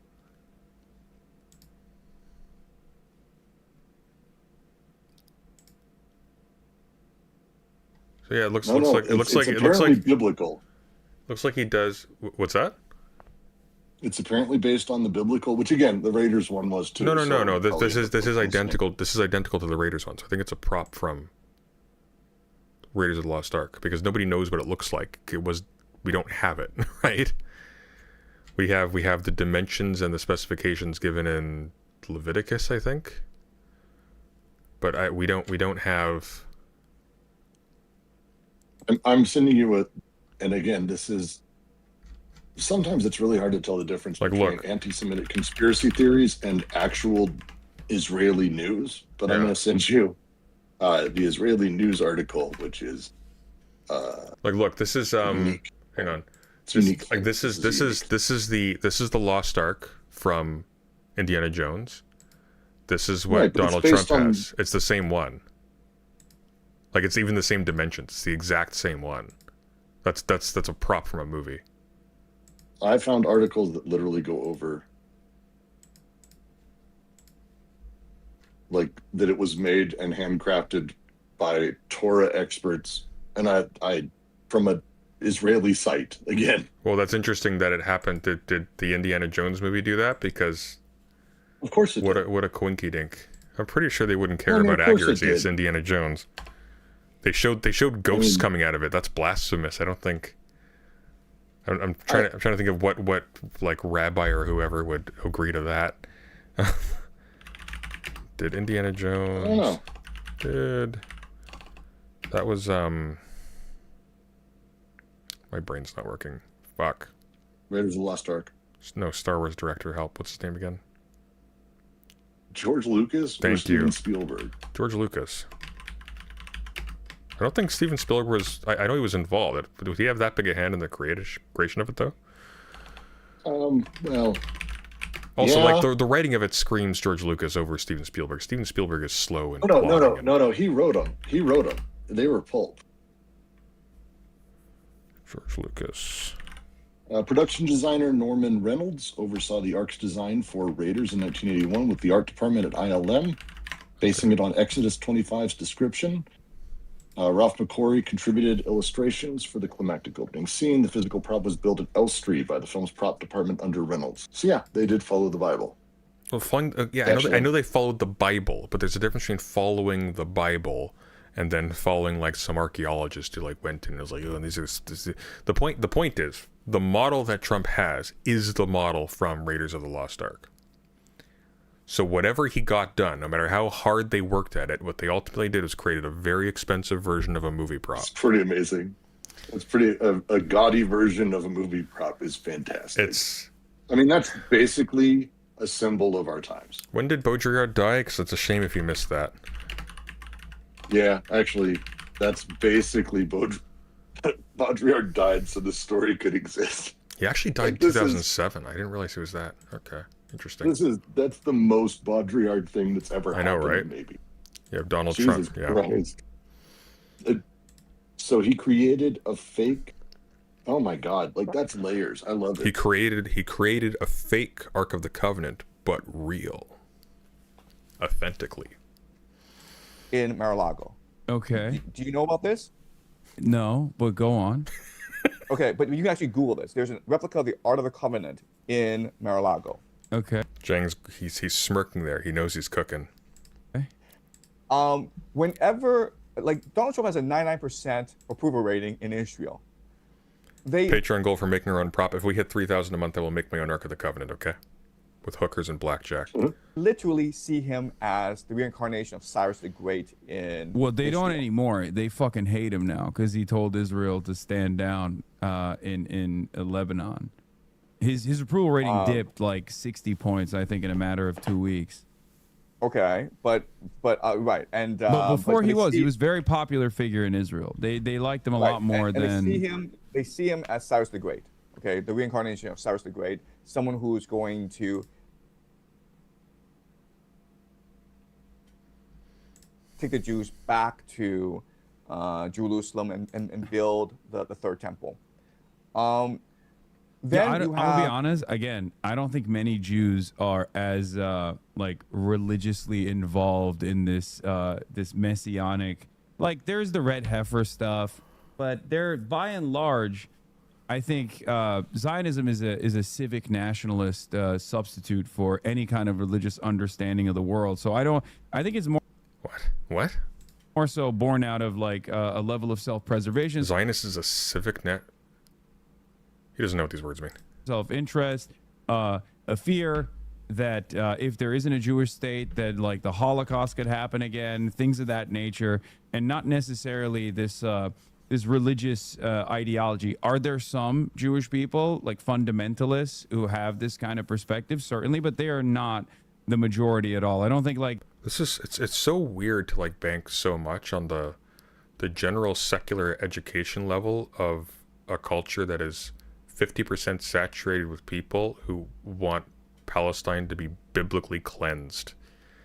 It's such a weird decision to like fall on this sword. like the average Jewish person in Israel believes that Donald Trump is Like they are, the culture of Israel right now is basically, you could probably draw comparisons with racist Hicks in the South, in a colorful period of American history. I don't know why you would go like, oh, well, you know, they're all smarter than that, obviously. It's like, well, no, probably actually the racist culture and the way their education system is dipping as a result probably means there's a lot of kooks, actually. There's a lot of people there with really backwards beliefs about stuff. And probably a lot of weird stuff is getting through. It's probably not helped by the fact that so many major like Zionist apologists are like psychopath gurus in America. like truly going to lead Jews to the promised land, right? I don't think that's the case. I mean, they like him because he's pro-Israel. Like that's pretty simple, and that's precisely the reason why now that he is seen as not as pro-Israel, because for the first time ever, Donald Trump is not. That's true. Jewish atheists are considered as members of the community, and there are a lot of Jewish nationalists who are secular and don't believe in like the Bible and all that stuff. But my point is a bit more general. Like, and this is something that would have made more sense to bring up, you know, a couple decades ago. The problem is right now is it has gone so all in on just frothing at the mouth nationalism to justify wars of aggression against a bunch of neighbors and just bullying critics and silencing critics. You don't have like the same kind of, like when you have, and this is true for America as well, when this is your culture. I'm not talking about Israel in particular. I'm talking about just across the board. When the culture of your state like just suffocates any dissenting voices, it becomes collectively more stupid. That is a thing that happens. So it's like, yeah, absolutely. There's a compatibility between being an atheist and being a member of the Jewish community, even being a Jewish nationalist, and a lot of prominent ones were very secular. I strongly suspect right now, especially given some polls that we've seen over the last couple of years, I strongly suspect right now that probably there's a lot more in common with fundamentalist Christian nationalists in America than there is with, I don't know, the kind of person who's primarily motivated simply by exaggerations of the geopolitical reality of Jews in the Middle East. You know, like the last democracy, the only democracy in the Middle East thing, it doesn't really have the same cachet anymore as it used to before, you know, it became kind of a naked dictatorship that was just murdering everyone left, right, and center. Trump has been seen as being at odds with Netanyahu or restraining Israel in some capacity, albeit limited. His approval ratings declined dramatically.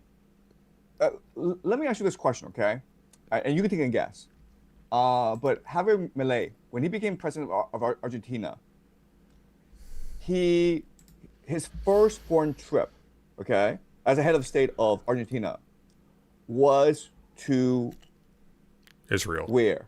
Yeah, And sorry. Javier Milei is very pro-Israel. A lot of Latin American countries that are now changing He should have thrown a curveball and said Mexico. changing rulers are all running on an openly pro-Israel slant. I mean, Venezuela okay. also shipped oil to Israel, albeit symbolic, immediately Are you after guessing the Israel? coup. So I'm aware of all this. Yes, but that No, is but I'm saying, Yes, he's guessing Israel. He said, yeah, Javier Milei is pro-Israel. He didn't just say it for no reason. Javier Milei's first foreign trip as head of state of Argentina was to where? Israel, I assume, right? That's Wrong. The answer Mexico. is Brooklyn. The Fuck. first thing he did was visit Rebbe Sneerson's Little Israel. grave in Brooklyn. You can Google this. okay. I mean, this is all real quick. Yeah. Sorry. He got Just me. 'cause this There is you more go. Interesting. Just because this is more interesting, I have to talk to you about the Ark of the Covenant real quick. Oh, no. Because since you sent me those photos, they look identical. That fucks with me because there are specific things in there. Again, there's specific things in the original Ark that was in Raiders that like is flares and fun, and it's specific. The temple molding that is there that's distinctly Egyptian in style is a thing that is literally not in Exodus. I just went back and like I was trying to find these old articles about how they did the design, and Reynolds and his team talked about how the real ark was like boring when he finished it, and so they started adding Egyptian shit to it. No, it is in And- Exodus. For some reason, I thought it would have been in Leviticus. My Old Testament. It's in Exodus, but the thing that's fascinating is the Egyptian additions that they did because of the boringness of the original to make it cool for the movie Yeah. made it into the one at Mar-a-Lago. I freaking told you. That's fucking crazy, dude. No, I know you told me. I'm just like over agreeing with you or like being really specific here, but like it's basically Well, I love this they- article where it's like, it's amazing. They spent 3.5 years and millions of dollars and shit. this and is they the just quote, fucking- Israeli scholar Lieutenant Colonel Mordecai Akater of Bar-Ilan University. Now we can see with our own eyes something which we have missed for 2,000 years, and it's the prop from it. Indiana Jones. It's not only a little bit. There are multiple things that are simply not in the original text that the Reynolds team, they talk about how they made it because, you know, there it was a really big deal because they spent a lot of time and they tried to be true to it. Mhm. And it's like this is crazy to read about. I'll send you this stuff afterwards, but I'm getting a kick out of this stuff so much. So you were right. And it's actually, that makes it even funnier. Wait, so I'm asking you who this guy is, Rebbe Sneerson. Like why would I don't know. I Javier mean, Milei- he's just like he's a religious. He's like a random religious figure in America, but Okay, right. There are two videos on YouTube. but he's Okay. also very pro-Israel, right? Oh, Like good. He's getting pissy. Maybe Jangled will get upset. I hope he gets upset. a lot of these Latin American countries and their leadership are now openly pro-Israel. And Wait, but I'm trying to here's figure the out- thing. Here's the thing. There's a reason for it, right? Like you're like, why the fuck would Javier Milei be pro-Israel? He's in Argentina. Is the question? No, I'm asking yourself, why would he go visit the grave of Rebbe Sneerson as the head of state of Argentina? His I mean, it's first the foreign same. trip. It's the same reason why people go and show support at the Wailing Wall, right? Like, it's just to say like, oh, Yeah, but the Wailing Wall is known. That grave is not. So that's a weird response there. Like random tourists go to the Wailing Wall because it's the Wailing Wall. People know about the Wailing Wall. It's like you go to Egypt, you go to the pyramids, you go to I'd argue that's the thing. Like that's the reason is because it's not the Wailing Wall. I would argue that that's like how you show your hardcore kind of bullshit, and that because that's Millei's bullshit. That's what he does. He's like got inside track, and he has a PR team that helps figure out all this shit. So like, oh, you can't just go to the same place. You've got to show that you're different, you're stronger, you're better. You want to get more money from them. That would be my argument. oh, this I'm with you. Like it's a symbolic show of support. So I there don't are think there's any two- like spiritual reason for it. there are two YouTube videos. Okay, the first YouTube video is Benjamin Netanyahu before he becomes prime minister. Okay, before he enters Israeli politics, Oh, he goes what are the videos? and meets with Rabbi Sneerson and says, "I ask for your blessing." And Rabbi Sneerson like blessing in politics or personal, like in Netanyahu is like both personal and professional. And Rabbi Nudge, nudge, wink, wink. Sneerson like, when is the Messiah coming? We must accelerate the coming of the Messiah. Like it's on YouTube. You can actually just go on YouTube and it's there. Okay, I'm not making this up. Okay, that's the first video. Second video is Rabbi Sneerson is greeting his followers, and one of the followers is like, "I'm the mother of Steven Spielberg, and I want your blessing." Okay, You must be very old. so I'm trying to figure out who this guy is and like how he's so well connected. Why is like all the most powerful people in the world going to him? Why is that? Why is that head blessing? of state so well connected? I mean, you just brought up a very wide range of people. Steven Spielberg's mother is not one of the most powerful people on the planet. No. But Steven Spielberg is Also, right. Also, once again, Steven Spielberg is one of the most powerful people on the planet. yeah, Holy it's a I don't know. show. I saw You the don't last fuck movie, with not Steven sure that's Spielberg. true. I don't know if that's true anymore. Have you seen his latest? You didn't like Disclosure Day? I did not. I thought Colin Firth gave a good performance. I'm not going to comment on performances. There was good, there was bad, there was a lot of special effects I was deeply disappointed in, given that it was Steven Spielberg. I was disappointed that they didn't go anywhere interesting. They left it at, you know, I was talking about the other day actually. It's like the way in which Steven Spielberg treats aliens in this type of medium, the media treats aliens like with a much better film, Interstellar. It's like the aliens basically function in the same way that nature works in Latour's critique. This is just this wall, okay, beyond which there is this superhuman enlightenment.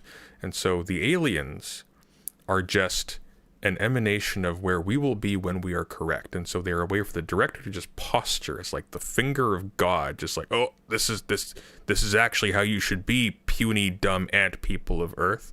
I am smarter than you. I am Steven Spielberg. You know why I really liked Project Hail Mary? And it's not because like the movie was like this masterpiece or whatever, but I really liked the fact that the alien was this quirky other thing that didn't have godlike intelligence and was just collaborating. I like that it was just like, oh, there's other person in space. Let's work together to solve mystery. I found that interesting. I really like the ending where it's like, oh, and he's able to then go and teach physics to the younger aliens on that planet. That was a cool development for that. It's like if the Star Trek reboots were written by someone semi-intelligent. But whatever. Yeah, I can give you that. It just didn't. Yeah, it just didn't. I don't know. I didn't expect a lot, but I expected more. Talking about Project Hail Mary or talking Disclosure Day? At this point, both. I like Project Hail Mary. I feel like Project Hail Mary should have been. You know, it reminded me a little bit of Prometheus, where it's like they open up the door. Really? Yeah, they open up the door to all of this cool stuff you could do, and they close it too soon. Like at the point where it's like, oh, I got to go back to save my alien friend. It's like this could have been a longer thing that spends less time on flashbacks talking about Ryan Gosling having cold feet constantly about going to space. I didn't care so much for that. I would have been a lot more interested if they spent more time in space and they made it like I would have loved like a multi-episode thing where they're trying to solve this like 3-body problem scale mystery in space to stop the sun from dying. I think that would have been awesome, but whatever. I like Gosling. I like the little buddy. I like the effects. I think we talked about this, but it ultimately is just The Martian, the buddy comedy, and I don't care. Like, it's like, oh, look, dude alone doing things, dude alone having to solve problems alone, being smart, figuring out things alone. I didn't like everything. Yeah, I hated didn't that part. Well, I don't mind that part. What I didn't like was that's the protagonist in his books, when that's like That's fun, Yeah. but that's not interesting as the driver for the whole story. It works in The Martian when it's literally just Robinson Crusoe in space, and like, okay, I can get behind this for one movie. We don't need to do this again. And it's like, And they did it again, and it was the same thing. They should have just dove heavy into like all the other shit. yeah, Like, what was the part that was annoying is like we learned that there's basically this absolutely alien magical race. As far as I'm concerned, is magic because they never really explained how anything works, and it was never about revealing anything. well, It- because it's- here's the thing though, like what was so interesting about it is that like there's this cosmic threat, and they discover other alien life also trying to figure out the cosmic threat. Like you can expand a world that way in an interesting way that would not be like in the realm of like fantasy. You could actually do that intelligently and explore things. And they did to an extent, and then it just kind of fizzled out because the author, I guess, was far more interested in how cool I fucking love science is in space. And Yeah, it's exactly. like and like it's right down to like the weird sort of zoomer sarcasm of like the leadership of that organization. It's like, can you not? Like I don't believe a person like this exists because they wouldn't have that job. Someone with that attitude doesn't have that job. There are lots of teenagers with that attitude. There are lots of people who do my job with that attitude. There are people who work in retail and in garages and in like, you know, like a whole bunch of places where playing ball with really serious people for grueling amounts of time is not a thing you need to do. That person who's like a CIA head level person would not be like that. And it's just But again, this is I go back and we've I've talked about Samuel Delaney and how he defines sci-fi versus fantasy, and I think Project Hail Mary and The Martian, it's why I don't consider them sci-fi. Is I love his definition for that reason. None of it is about us learning like systems or anything like that. It's like I would disagree. I would disagree with Project Hail Mary. I think it's light, but I would say it does. It doesn't though, because like the stuff that it reveals is not systemic. It's just revealing. It's like saying, hey, I did a magic spell that did this. Wow, oh my God, it worked because I added 2 extra letters. There's no system there. No. You misunderstand me. The point is not the thing that's being postulated as the sci-fi in that case, in the film, by the film. I agree with you there. What the film thinks is sci-fi is not sci-fi. I think specifically, though, the way in which communication is established, that is science fiction. And that's systemic. I think that's the interesting part of Project Hail Mary. It's why I like it more than You know what? Martian. I'll agree. The translation thing, I'll even forgive like that it's a little silly and overdone. Yeah. It's easily the I'm best part of the entire I'm thing. not talking about the sun eating microbes. I'm talking about the No, that was awful. No, I'm talking about like where they literally learn to talk to each other. Yes. But one of them's psychic, and that entire scene was easily the best part of easily the best interaction, and that could have been interesting. But again, the interesting part for me is this fucking weird ass rock dude. I want to know about how the fuck does rock think? Like how is he able to think? Does he have a brain? Or like give me anything, and it gives you fucking nothing. It's magic. It's effectively just magic, and I found it very infuriating. Support for a specific sect of Judaism. I don't think it's like I don't think it's necessarily no, it's anything not. beyond that. I mean, it's like No, visiting the no. Pope. Like if Jang is getting so upset that he's just not eating up this bullshit. It's great. I love how this is what makes him crack. It's like, no, I want him to believe. people are doing that because they're like, yeah, that's the Pope. You know. The Pope is one of the most powerful people in the world, right? I mean, the So Pope has the Pope has power. I mean, he's one of the most influential people in the world. It depends on what scale you're talking about. I don't think he's more powerful than any tech billionaire. But I don't think people are necessarily visiting the Pope because they feel like there's like a secret society that they're tapped into. I mean, it's weird because there literally is, but whatever.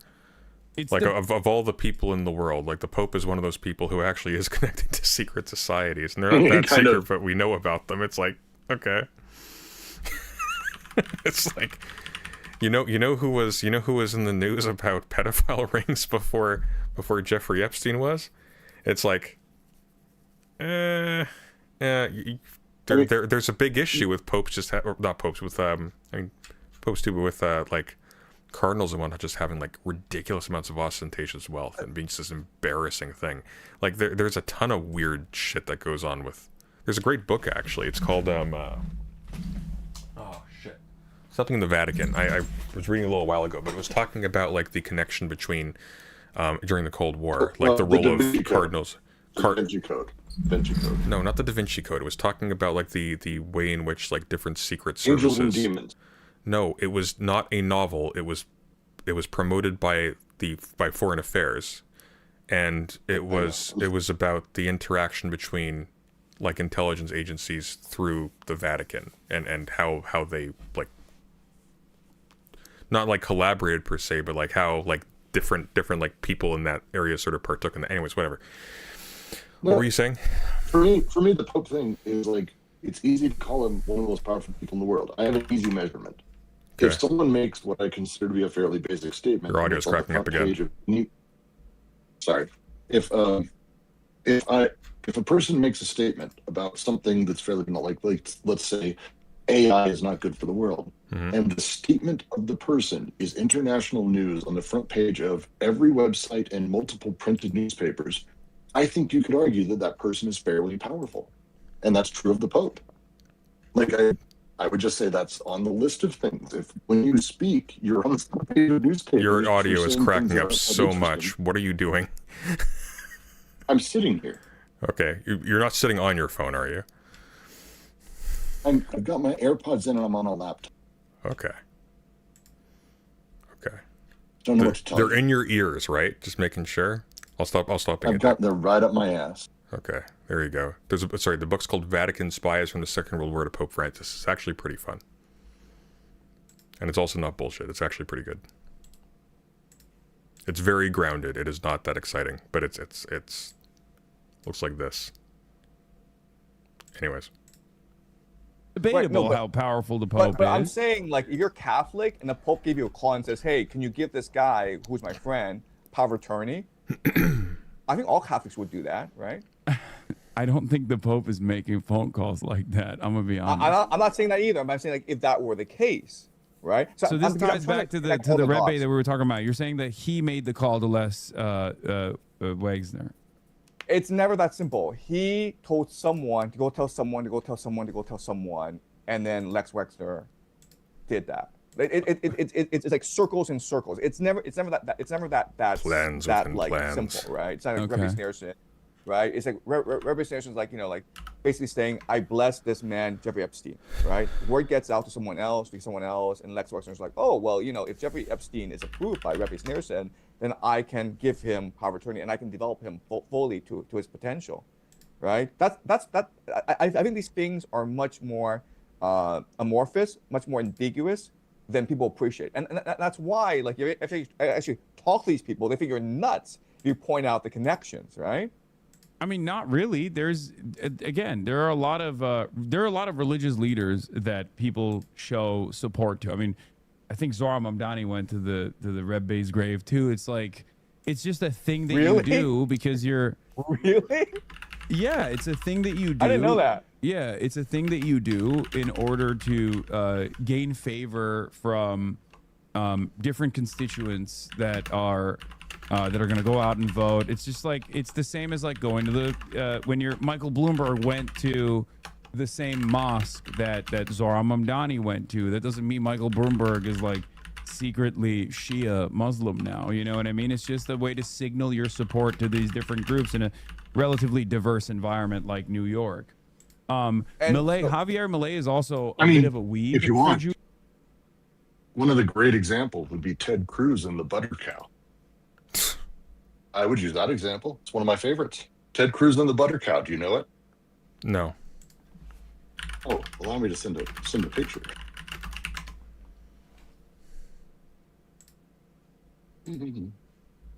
Oh, he made a cow out of butter. I found it. Ted Cruz never does anything that's not embarrassing. Why did he do this? So this is back in the day. when you're campaigning for like president, you Yeah. needed to do the Iowa State Fair. This is the Iowa State Fair, and someone had made a cow out of butter, and somehow Ted Cruz got a photo next to it. It's so great. I think it's more the comment. Wow, a cow made out of butter. My girls would love it. In fact, the first sentence Caroline ever said was, "I like butter." Yes, he did. He took a photo. It's He also just looks This so wet in this photo of him sitting next to a cow, or standing next to a cow made of butter, with really uncomfortably erect teats on the underside of it. Just okay. I also like the first sentence of that tweet doesn't have an exclamation point because it's not, wow, a cow made out of butter. It's, wow, a cow made out of butter. I just love that my girls would love it, period. I just love that there's no one, even, I love Ted Cruz. He's so awful.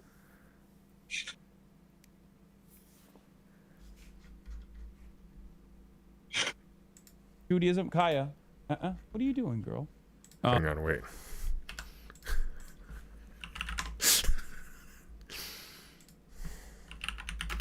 For Judaism, Oh shit. Kaya.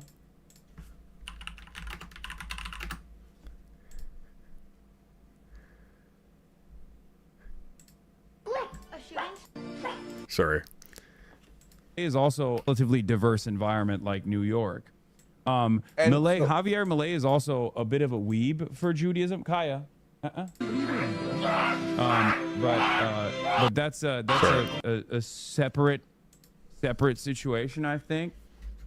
Having said that, once again, there is a reason, as I was trying to say, that there are a lot of like Latin American leaders that show support to Israel.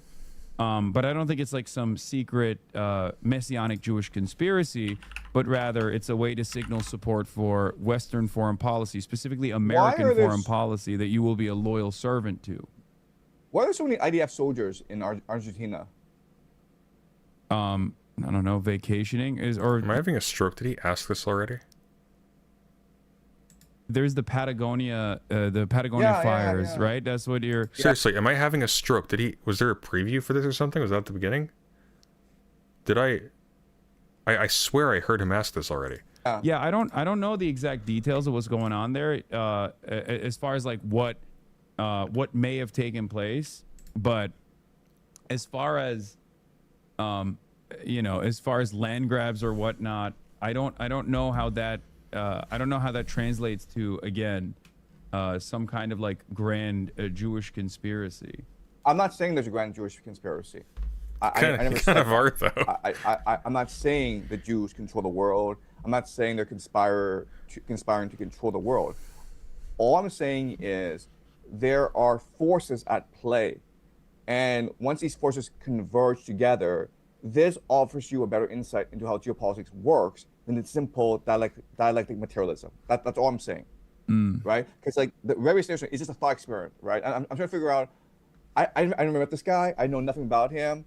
I just don't think any of know- these guys believe in the spiritual stuff. I think they just look at the situation. They look at the world as a matter of self-interest, advancing their self-interest. And many powerful people in positions of power, they're not in like secret societies or whatever. They're pretty open about their ambitions. They don't do it in like cigar-filled rooms. They do it at Davos. They do it at G10 summits where they get together and they just say, look, this is our we have to maintain control over the Middle East. Iran is a sovereign nation, and as a sovereign nation, it presents tremendous destabilizing power against Israel, which is our unsinkable aircraft carrier in the region that is a destabilizing force.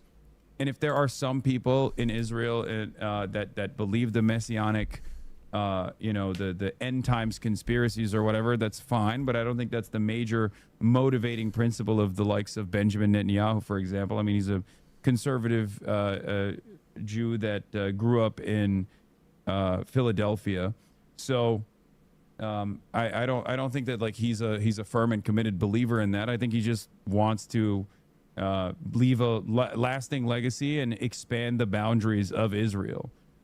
That's what I think he's doing. And it just works. Right, okay. These interests coalesce with America's interest in the region. Okay, and I would say I would agree with you on this, but at the same time, I think that if we just use this perspective, okay, then we would have to conclude that eventually this war against Iran will end, right? Because it's not in their best interest for this war to continue for too long. Is that correct? Why not? Like I'm trying to figure out. Okay, we have this model of the universe, which is dialectical materialism, self-interest, and Dialectical materialism What? doesn't entail self-interest. He doesn't know what the fuck he's What? talking about. He doesn't know what he's talking about. so let's figure out. I'm just trying to. But hang on, is Hassan Piker going to push back on that? Is he going to know to push back on that? Because I don't think he knows. I'm pretty certain Hassan has no idea what dialectical materialism means. But that's like junior Marxism, even. Well, yeah, that's why I don't think he knows it. Figure out. Let's extrapolate from I this mean, and figure out. there where are this war other in Iran competing will go. forces here as well. Obviously, like America has to save face. America has to maintain force projection capabilities. That's like the entire underpinning of the dollar being the reserve currency. If America's military might is bested by a middle power like Iran, because it has complete control over the Strait of Hormuz and can dominate the American military that way and dominate global capital that way, then obviously, America's no longer the superpower we once thought it was. That would destabilize everything. So there is the competing interest there of America trying to save face to the best of its ability. So I suspect that they'll try to wean out of the situation and probably maintain this like weird limbo where is there a memorandum of understanding? Will Iran actually get sanctions relief or not? I suspect that the reasonable thing to do in this circumstance would be to actually retreat from the rest of the globe in the way that we've dominated, and instead move to, I guess, harden our defenses in the Don Road dock and redouble our efforts there, and not try to pick as much of a fight in the Middle East. I don't know if we'll do that. I'm just saying that would be the reasonable thing to do. So let me ask you this: do you think the Electric Mosque will be destroyed? The what? God damn it. I hope not, but that is definitely the. Wait, the what? I actually didn't understand what the fuck you just said. Hang on. You don't know I don't your know end if we'll times. do my that. friend. I'm just No, it's just the way he pronounced it. I couldn't understand a thing he was saying. Hang on. saying that would be the Right. reasonable thing to do. So let me ask you this: do you think the Electric Mosque will be destroyed? The Ayatic Moss? That's What is he saying? amazingly awful translation. Let's see if Hassan pronounces it No, right. what is he saying though? It's like I actually can't follow that. What did I miss something? What is he saying? The Ayatic Moss? What? What? The what Al-Aqsa. the Al-Aqsa Mosque. Holy fuck. Okay. Yeah. I mean, that's what I think he's saying. I mean, to be The fair, Arctic he may not, I Mask? assume. Al-Aqsa. The Arctic Mosque. It's the Al-Aqsa is the end times mosque, right? Am I wrong? It's the end times mosque. I don't know. It's one of those things I probably knew at one point and I just don't think about because it's incredibly boring. Al-Aqsa Mosque. I don't know if it's the end times mosque. I know it's like important. What? It's the one that's in Jerusalem. Oh, it's where the 12th Imam's gonna go. Yeah, okay. Yeah, it's coming back to me. I hope not, but that Sorry, is hearing him talk about iotic socks, it confused my brain. definitely the goal of a lot of there's definitely a group of people in Israel that want to do it. I mean, there's like archaeological digs that they're conducting underneath the Yes. mosque. Yes. In a specific attempt to like destroy the foundation that it remains on top of. Right, but I'm saying like this: if we just looked at the world from a purely dialect materialist perspective, Again, I mean, it'd be insane to destroy the Electric Mosque. I mean, like you would incite a religious crusade, right? I mean, come on, like, you would, Hassan. like, you would- That would incite. I mean, they killed the Ayatollah. I don't think that would they're be, worried about that. From a dialectical materialist perspective, He's not. He can't push back It's on so this s- because he spent his entire life spending all of his free time playing video games, chilling in his pool, and going on dates with supermodels. He has never in his life sat down and read something without somebody else spoon feeding it to him. He can't. So he can't what's reply here interesting for because Jang- yeah. is he has switched talking about game theory to just putting dialectical materialism in there, and they are interchangeable pieces for him. Well, game theory is not materialism for him. Game theory has to do with I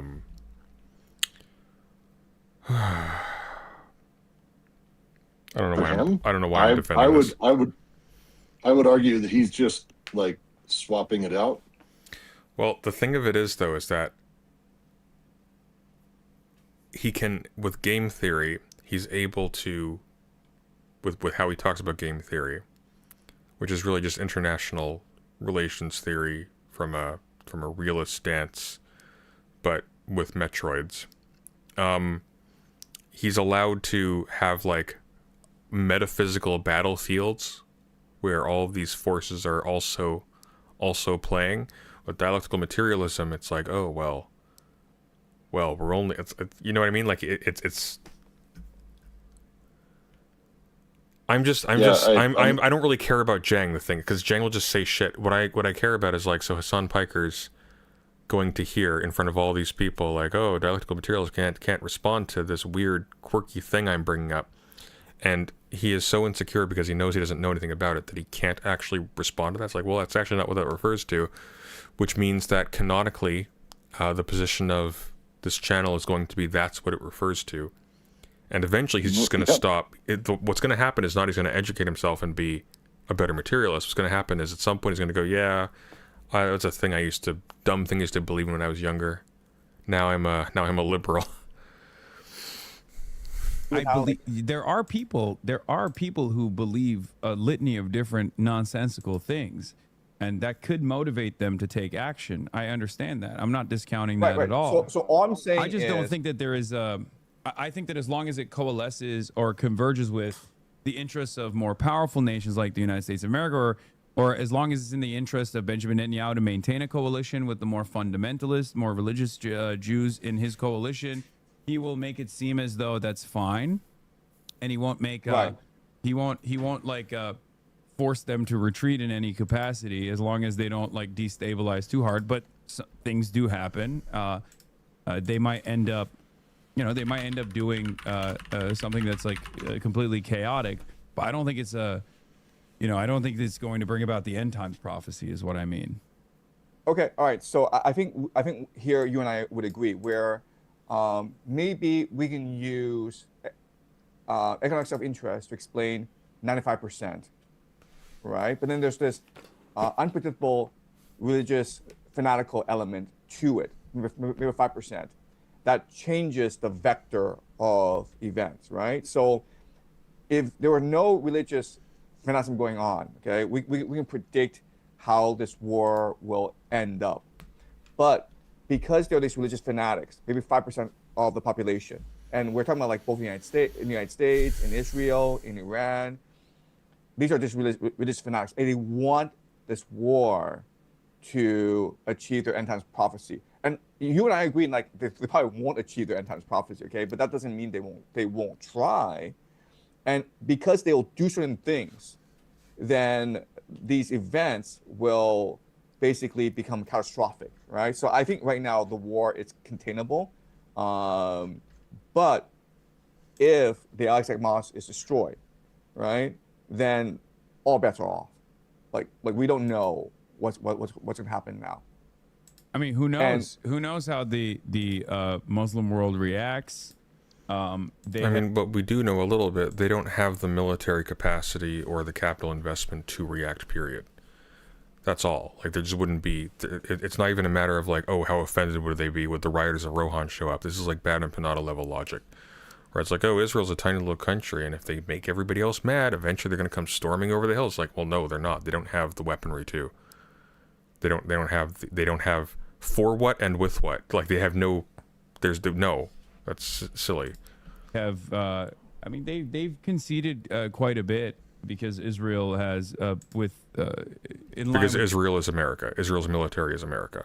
The United States of America. Israel has been a fairly dominant force in the region, and given that they've turned a blind eye to the massacres of the Palestinians in Gaza, I don't know if the Arab world or the Muslims would revolt. Probably, maybe, and I don't know where that would go. But I don't think this is like My point is, I don't think that this is an event that's being triggered deliberately by design by a group of individuals that are secretly controlling society in any meaningful capacity or have an understanding of the future or can see the future.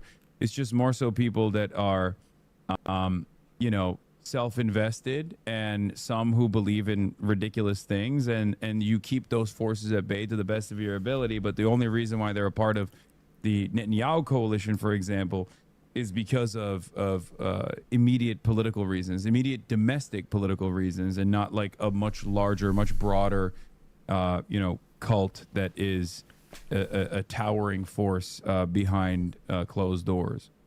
Okay, so let me make my argument, and you tell me if it makes sense to you. Okay, so I'm not saying there is a top-down system of secret societies where they control everything, and we are just slaves to their whims.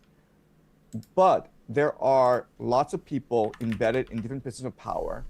They may be formally or informally attached together, but they have certain beliefs that are similar. Okay, so you have these Christian Zionists, and you have these Zionists, and you have these Mormons, and other groups. Okay, they're not aligned. They don't have these meetings, conferences where they get together and say, you know, let's plot to destroy the world together. Okay, they don't do that. So there's secret societies, but they don't meet with each other or plot. Got it. They have certain belief systems that align, which call for the return of the Jews to Jerusalem. They're each other's spirit animals. Calls for war in the Middle East, which calls for. Yeah, but I don't think that's happening either. That's my point. Because there's, okay. I mean, again, from all the Jewish people I know that live in the United States of America, some Zionists, some anti-Zionists, many anti-Zionists, ain't nobody's trying to live in Israel. They're not going to Israel, no matter what happens. And this includes like Michael Rappaport, for example. That motherfucker loves Israel and he lives in New York. You know what I mean? Yeah. So like there's no drive for many of these people to go and live in Israel to like trigger the end times prophecy. How do you explain the rise of anti-Semitism after October 7th? Right? Israel bombed. Israel killed a bunch of people in retaliation, and then kept killing people. That'd be why. And then went out of their way publicly and internationally to say that their Jewishness is the reason they're having to kill all these people. And then a bunch of weak-minded people just believed that. Right? I mean, you're on social media. You notice how before October 7th, no one talked about the Jews. No, and after October 7th, are you fucking out of your mind? He cannot fumble this. He's actually not allowed to fumble this one. Do not fumble this one, Hassan. Yeah. There's always been like people. Look, there's two different kinds of anti-Semitism, right? There's like the. Okay, that was not the correct strategy. Not a good start. People will casually say like, "Oh, Jews are in finance, Jews are in Hollywood," but they also made Seinfeld, and I love Seinfeld, so it's fine, right? Like that's been the otherization of Jews for quite a long time, and then there's always been people who are like, "No, Jews are at the heart of a lot of these conspiracies," like the old-fashioned anti-Semitism. The protocols style of anti-Semitism. Here's the thing, though. They're actually the same, because the entire reason why people talk about Jewish control of the media is because they point to that as like Jewish social engineering. That's the point. Like, it's not just like, oh, well, unfortunate about this demographic discrepancy, how incredibly unequitable, but I love Marvel movies. It's like, no, they complain about wokeness as part of a Jewish conspiracy in film. That's the point. Neo-Nazis have tried to bring back into the forefront in perpetuity.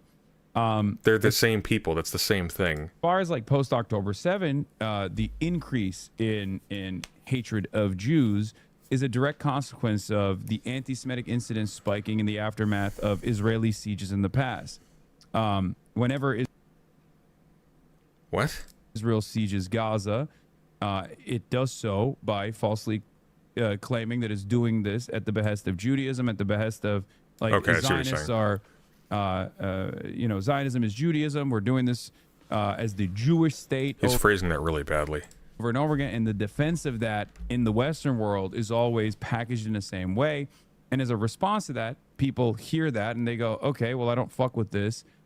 So maybe all of these people that are in positions of power that happen to be Jewish are actually bad, and they're, you know, demonstrating dual loyalty, right? And that's how it builds. That's how anti-Semitism grows. And as a matter of fact, many people who were you know, prominent neo-Nazis, been deplatformed on numerous occasions, have taken advantage of Israel's newfound unpopularity in the Western world to push for this idea that all of these Jews they're all single-mindedly in defense of Israel. And there are plenty of American Jews, there's plenty of American Zionists that will actually say this over and over again, that will teach people this falsehood, this idea that all Jews are single-mindedly invested in the development of the Greater Israel Project, when that's not the case.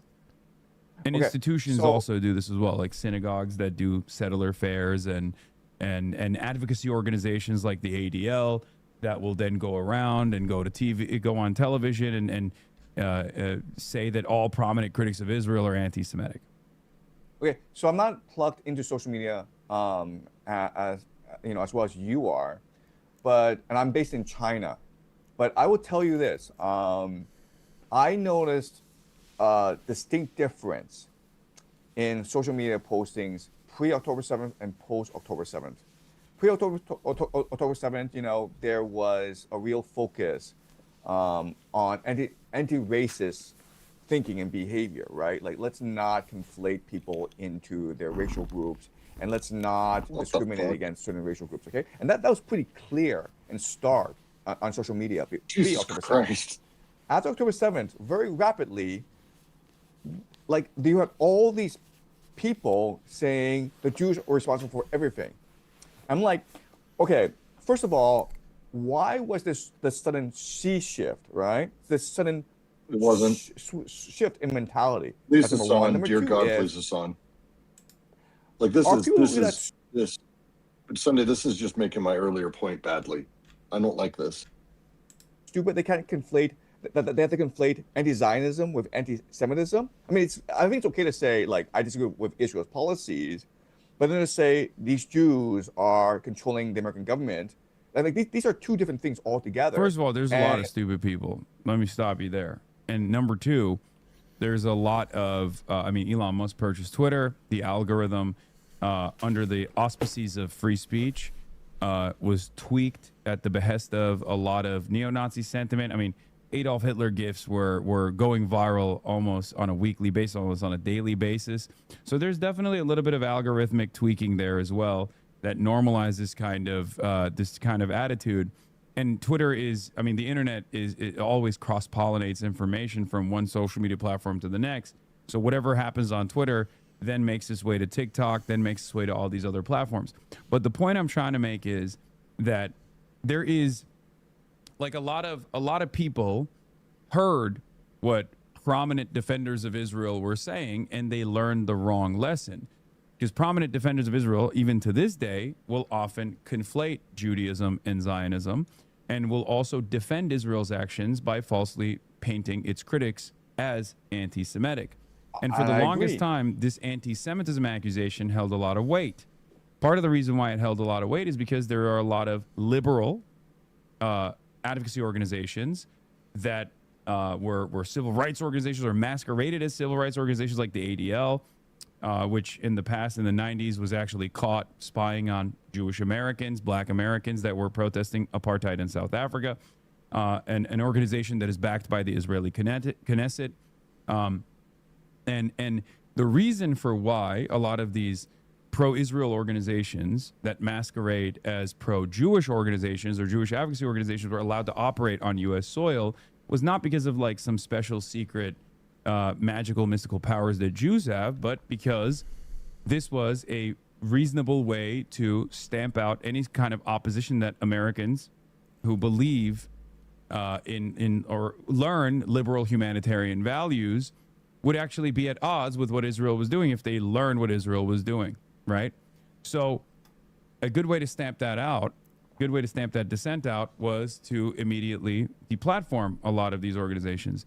But because it was in line with the American State Department's objectives of controlling this resource-rich region, the Middle East and North Africa, because that's what Israel's primary role was, and also was a reliable Cold War ally as well. These organizations were allowed to operate, just like AIPAC doesn't get hit with FARA restrictions on U.S. soil. But that's the exceptional nature of this relationship, only because Israel made itself a very valuable asset for the interests of American capital that wanted to dominate this oil-rich region. I completely agree. I completely agree with everything you said. Okay, like everything you said. Okay. You need to start like paying attention to interactions like this. Don't pay attention to the words that are being said. Watch the invisible coin that's being passed between them. Jang now has all the reasonableness of Hassan Piker in his pocket and validated by the respectful tone with which Hassan Piker is delivering it. And unless he pushes back hard to invalidate that, Zhang now looks very reasonable after spouting a bunch of anti-Semitic nonsense. Yep. That's what's going on in the conversations like this. It has nothing to do whatsoever with convincing anybody, because the bland, monotone, just dragging on thing that Hassan Piker did, nobody heard it. Nobody listened to it. Nobody heard it. I completely agree. Now, let me tell you a more interesting thing. And he owns it. And every single time Zhang speaks, he gets to reset the conversation on his terms. We agree with. Behind Zionism is transnational capital. That's real power in the world. That's one. Number two is the people who really benefited from all this anti-Semitism are the Zionists, right? Because I don't necessarily think that they benefit from it. I think that, I mean, it's clearly failing at this point. So that's like, well, what does that mean? It's clearly failing. I think they've actually gotten a lot. I think they've gotten a lot of ground. They still seem to be able to do basically whatever they want with impunity. Like, I don't have, what is failing? I have no idea. Like, I actually, it's actually kind of unbelievable just how much Israel has been able to basically just purge its political undesirables over the last few years. They've been doing amazingly with it. Failing how? What is failing? Because their opinion in the world has gone down. That's the check that they're cash. That's the check that they're cashing. That's all. Like they knew it would cost them. Now they're just seeing how far they can stretch it. Well, I would say there are some clear benefits from all this. Like, amidst all of this, it will now be seen as a victory if they pull out of Lebanon and the genocide of Gaza and stealing land in the West Bank continues. People will be like, oh, good, we're back to normalcy. The war in Iran's over. We're getting trades happening again. Gas prices are going down. Everything's fine again. Everything's normal. And we are still at 2025 levels of just massacre of civilians.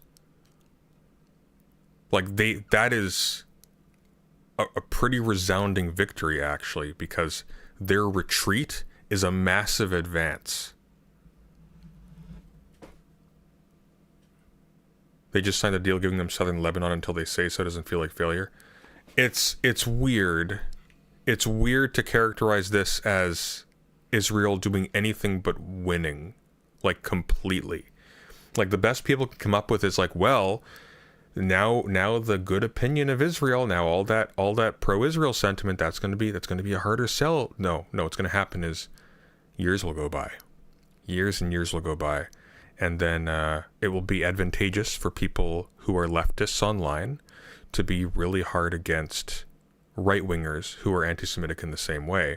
And they will suddenly find themselves conveniently wrestling whether or not, we will go back to where we were 5 years ago in terms of our mentality. That's how this works. There was a first intifada before this in which the same thing happened, actually. The difference is that people in Gaza were able to get sympathy from Western countries, which put pressure on Israel. And this time, that's not going to happen. This time what's going to happen is it's going to become normalized to condemn Israel for Gaza and to do nothing else. And then everything will be normalized again. And then eventually, in a few decades, we will be having the same argument as we are having about the colonization of Palestine by British colonialists, with the whole establishment of Israel and so on and so forth. We have the same argument about, like, oh, they were having a rave next to an open air prison. We're gonna have the same arguments about, like, oh, well, generations of people live there now, right? So it's on the territory of Gaza when that land gets developed. That's what's gonna happen. And they won, like, categorically. They didn't lose. They didn't lose anything. Everybody who was in power when this started is in power. They've gained a ton of new territory. They've completely annihilated any existing insurgent capacity in the Palestinian population. They've basically normalized the expulsion of the entire population, arguably making it the more humane option, and unironically so, because at this juncture, it's like they're just starving them. And it's like, well, how did they lose? What did they lose? Oh, we conjecture that in the future they'll be sorry. What goes around comes around. Yeah, but it doesn't, though. If that was the case, America wouldn't be the most powerful country on earth. Semitic sentiment online. Okay, number one is it gives cover to Israel, right? Because before people were focused on the genocide that Israel was committed, as they rightfully should be, but now it's like, oh, this is debate. Like, is your behavior anti-Semitic? Is this threatening Jewish people in America? Okay, so you're shifting the debate. That's one. Number two is it's causing cohesion. I know, but it doesn't work. That's the reason why I'm saying, like, there is no. It only worked when mainstream media was not as diverse. It only worked when there was an opportunity to gatekeep certain kinds of information to stop them from reaching collective conscience. It doesn't work in the diverse landscape of the internet. I think it's working for two demographics that are key to the Greater Israel Project. The first demographic are the Jewish people themselves. It's causing a lot of cohesion and unity among the Jewish people. Even those Jews who are secular and who have criticized Israel in the past, they recognize that it's very important to maintain unity. That's the first demographic. And the second demographic are the baby boomers. I think if you talk to the baby boomers and you pull the baby boomers, this I don't agree with, and I'll tell you why. Okay. Number one, there is a massive generational divide, even amongst American Jews, as far as the way that they understand Judaism and their connection to the state of Israel. It's not a secret that there's an indoctrination project in the Western world for young Jews that live in the Western world. They go to Jewish school, and all matter of Jewish culture and Jewish identity is baked with this civic nationalist perspective, right? That has changed dramatically. That's changed dramatically for younger Jews. As a matter of fact, part of the reason why a lot of these advocacy organizations target someone like myself is because I fight back against anti-Semitism quite vociferously, while also simultaneously am a prominent critic of the state of Israel. Does he, though? Like, I don't think it's his job to. I don't know if that's a true statement.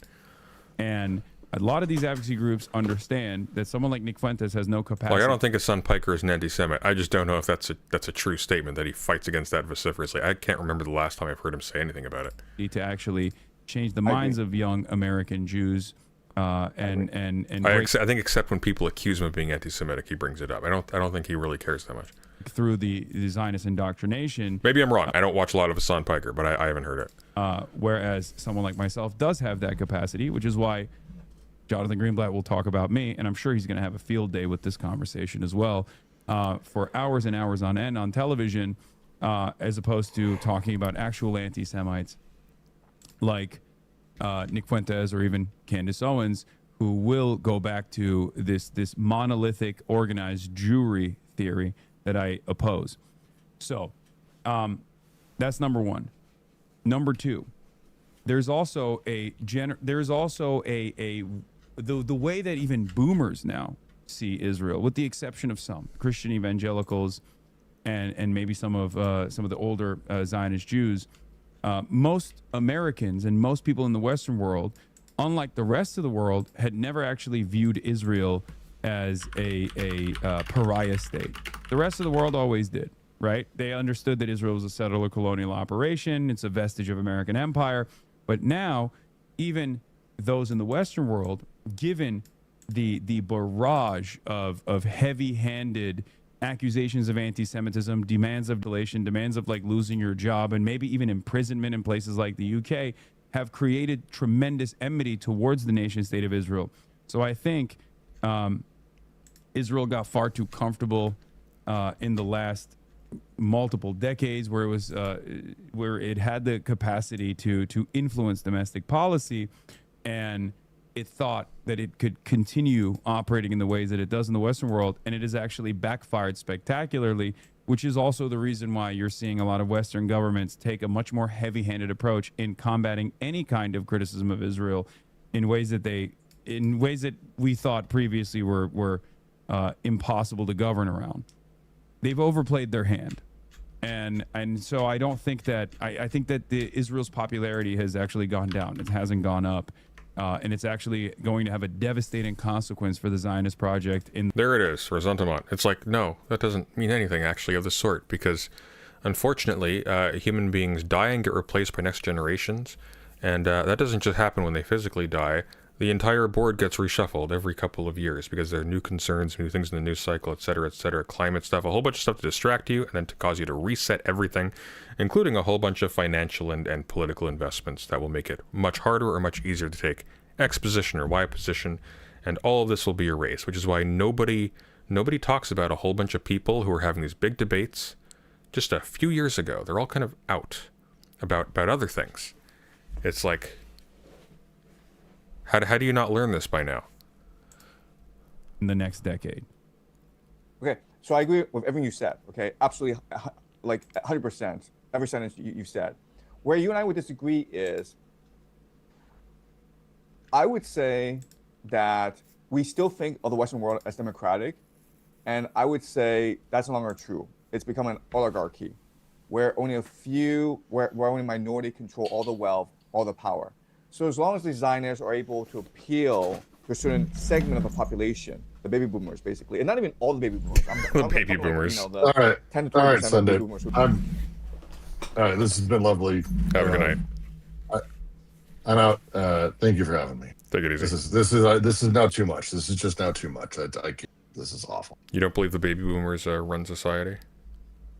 I don't give a fuck about Jang. Jang's a lunatic. I'm actually like, I'm not sure I can defend Hassan against claims anymore. Like this has been a very piss poor showing, and I don't care if it's because he's tired or whatever. You don't get to do that when you put someone who's actively anti-Semitic in the worst possible way, and you platform them to millions of people and all of that. If you aren't vociferously pushing back, then it's well, you have just no. have a He neo-Nazi had on no. and try to be friends. He had no plan. He went in with absolutely no plan. There was no. He So had, either it's he's that careless of a piece of shit, or he agrees with things that I don't want him to agree with. I think it's probably the first one, but go sleep. Take it easy. Fair enough. Peace. To control all the power and the wealth in the world, they're still able to carry through their agenda. Okay, an example I will use is this: Larry Ellison and his son. They spent billions of dollars taking over CBS and CNN, and they've installed Barry Weiss. And all the reporting is that Barry Weiss is ruining both. I'll be honest, these two, Hassan and Jang, are just droning and driving me nuts. Well, I got some good news for you. We are $26 up to the theory meter right now, which means we only need 74 left, and we do a theory segment past 1 a.m., which will be torture for me, but apparently some people like that. I mean, she's ruined CBS News, right? And she'll probably ruin CNN as well. Mm-hmm. And you're like these guys, the Ellisons, they're not dumb guys. Why would they spend all this money taking over CBS News and CNN and installing Barry Weiss, who was not very popular? I mean, they saw Barry Weiss because they're dumb guys. Uh, They've had a talent exodus ever since. among reporters. In order to defend Donald Trump and also defend Israel's interests, like quite deliberately. Yes. Right, and so I would say, and it works because Stream's interesting, though I'm liking it. Well, then I have some better news for you. There is also a drama meter. If you donated with the super chat that says drama in it, we get to $100 in drama. The theory value goes down by 50%. really in America No, I don't right think it now, works. I don't think Okay. it works. I'm too tired to shill with any heart, unfortunately. It doesn't work because there's already a crisis in confidence in mainstream outlets already. That's part of the reason why people are actually much more people are approaching this issue much differently. This crisis has been brewing.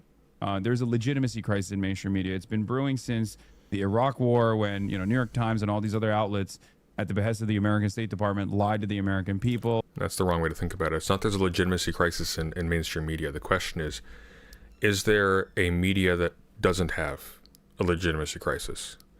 And the answer is no. The issue is not that mainstream media has a legitimacy crisis. The issue is nothing is trusted anymore at all, including academia, including government reports, including private media, including public media, including independent media, because it's all co-opted by one of those other things I just mentioned, except for the government reports. I don't know how that would work, but you get what I'm saying. Told them that there were WMDs. We had to go to war. It created a massive fissure in the way that Americans saw mainstream outlets. Then during COVID, there were a lot of people who did not agree with the perspective of epidemiologists, and the media was trying to do their very best for the public good. So in that instance, they weren't literally lying to the American public. They were just doing their very best. They were, operating as the fourth estate. That still created a massive fissure, and I think that the last 3 years, the way that mainstream outlets covered this genocide versus the way that people could see this genocide unfold in real life in front of their eyes on social media also increased that division, and it almost collapsed the legitimacy that people have for mainstream media in its entirety. What's on the theory menu? We'll probably do Latour's why his critique ran out of steam. So now this purchase of CBS or the purchase of TikTok and all the algorithmic gaming is not going to be able to combat the enmity that people have towards Israel. Okay, so let's talk about Thomas Massey, right? This is an incumbent who is very popular, and who has done a lot for his constituents. And, 3 billionaires, Miriam Adelson, Paul Singer, John Paulson, they spent about like $30 million to $35 million. And there's only one demographic that opposed Thomas Massey, and it's the baby boomers. So you would think, just given this, you would think Thomas Massey would win the primary easily, right? And I actually thought that he would win the primary easily, yet he lost by 10 points. Yeah, I mean, it's a cult. Republicans are a straight up cult. They're unbelievably cult-like. Donald Trump hates Thomas Massey because Thomas Massey does the Epstein files. Thomas Massey's a major critic of Israel. Donald Trump wants to reassert his influence over the party. He puts Thomas Massey in the crosshairs. There's also $35 million in ad spend. And yes, baby boomers do watch television, and they are very malleable. And all of a sudden, Thomas Massey is eliminated, right? Right, and I would say Washington, D.C., it's a bubble right now, where the people there basically are aligned on many big topics, right? Especially Israel. Section 219 of the National Defense Authorization Act, it's passed, and now you will see a slow merger of these two militaries, right? Israel and the United States, and they're doing this, as you point out, because they need a pit bull, they need Israel in order to secure American interests in the Middle East, and this is the way congressional oversight, right? So I'm saying, given these trends, given what happened to Thomas Massey, given the NDAA, given the fact that Washington is essentially a bubble that they all think alike, whether it's Democrat or Republican, look at what Chuck Schumer has said about Israel, right? What reason do we have to be optimistic that there is going to be a turning of the tide against Israel.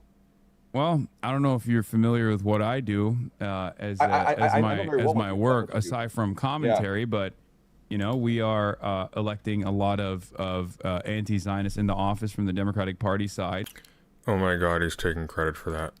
and we've overcome tremendous amounts of media spend coming from APAC and APAC subsidiary shell corporations in all of the races that I've been involved in thus far, and yet within the Democratic Party, because there is no similar cult-like attitude that the Republicans have, the Democratic Party's base of support is actually far more invested, given that there's plenty of readily available public polling on the issue.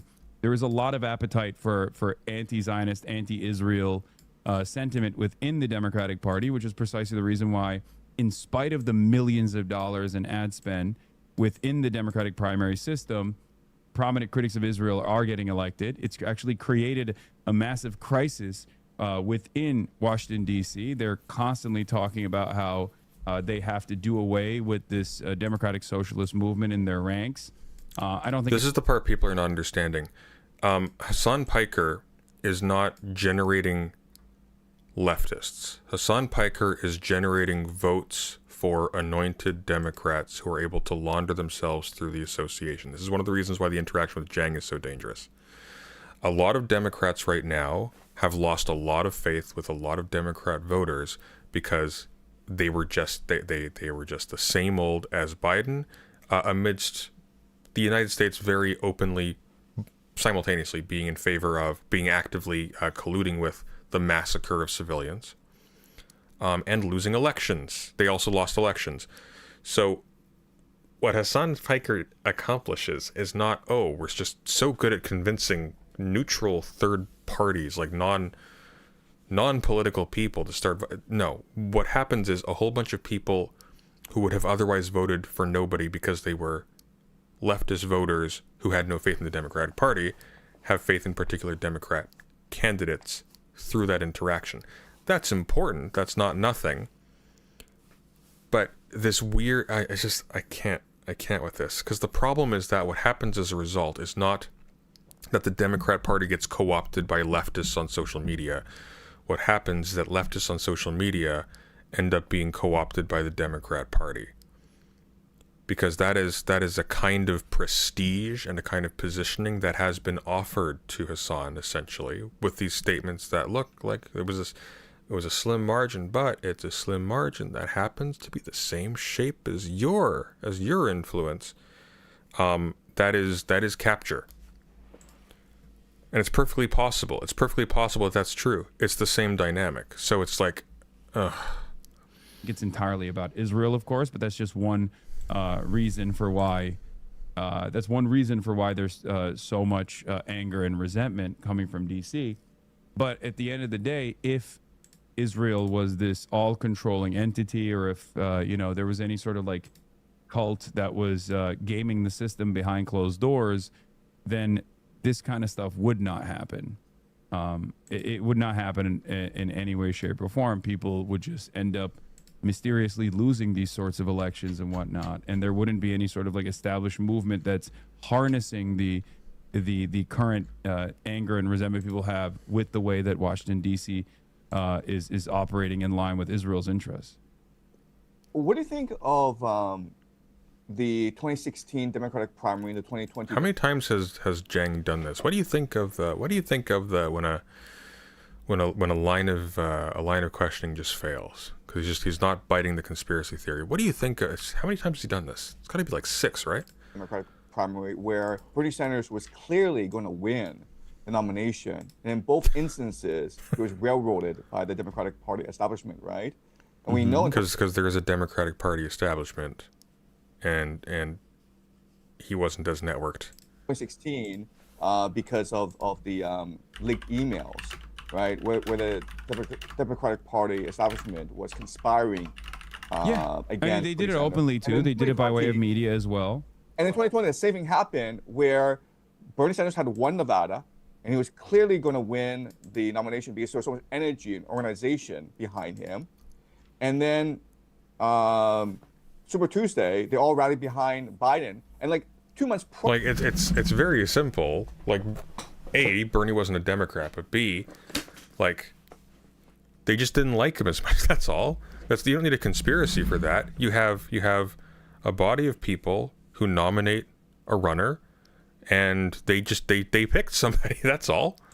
Prior, the Democratic Party establishment was like, he can't possibly win, so we need either Pete Buttigieg or Kamala Harris. Yeah, boomers Right? I are mean, like- high propensity voters. They vote in the primaries, and they are slammed to their TVs, and they were much more malleable, much more persuadable about the electability argument.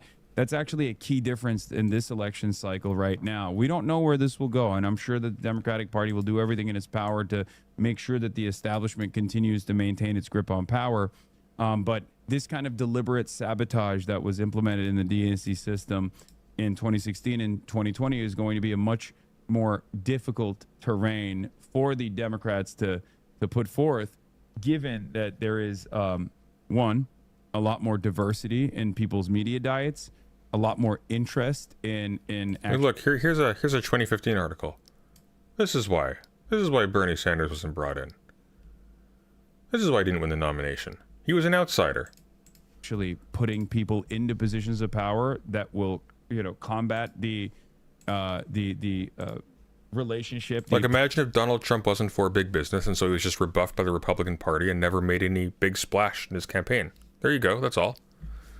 There's no mystery. Pre-existing relationship that America has with Israel, and we're just better organized this time around as a consequence of all of those failures that we went through in the last 10 years, in the last decade. And I think that is the reason why it's very different this time around. Hopefully, there could still be failure at the end of the day, but we're just going to continue organizing around it. I want to go back to 2020 and look at the sort of like conspiracy against Bernie Sanders, okay? Because like let's look at what happened, okay? So Bernie Sanders had already won Nevada by a landslide, okay? And then what happened was a series of events. First of all, Barack Obama did a call in to a radio show in South Carolina. James Clyburn then endorsed Biden. Then the nominees started to drop out. Amy Klobuchar, Pete Buttigieg, they all dropped out together. And what's really important is Elizabeth Warren stayed in the race, thus splitting the left vote, right? And when people were like, like Elizabeth, like I thought Bernie and you were friends. Like, why are you staying in the race?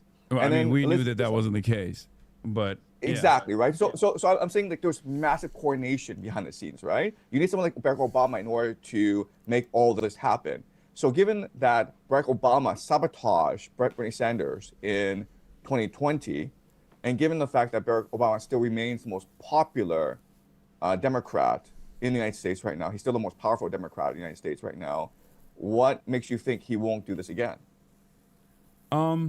A couple of reasons. One, it depends. There are very So it's not Jews anymore. Now it's Obama.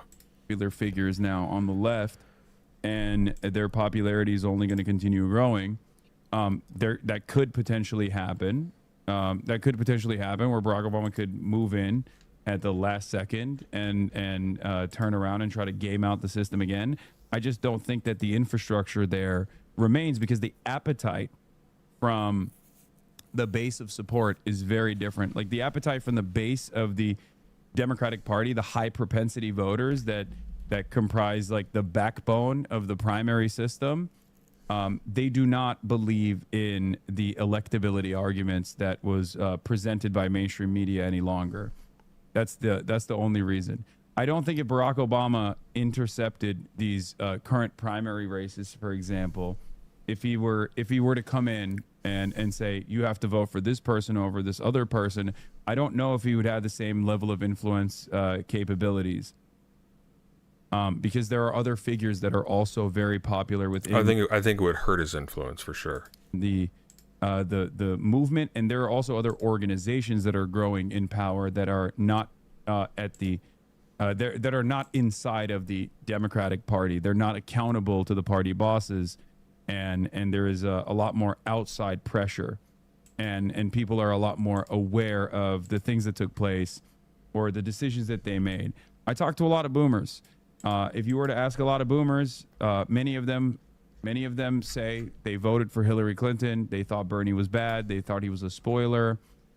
They no longer believe that. They understand that they were wrong about that assessment. And I get a lot of those conversations that I have with people, and I get a lot of confidence from these elections that I'm seeing, where a lot of people over the age of 65 are voting for random, unknown, very young candidates, Democratic Socialists, and these are high propensity voters that are lifelong Democrats. What do you think of Tucker Carlson and MTG? Because these are both extremely What do you think of gladiators, Jimmy?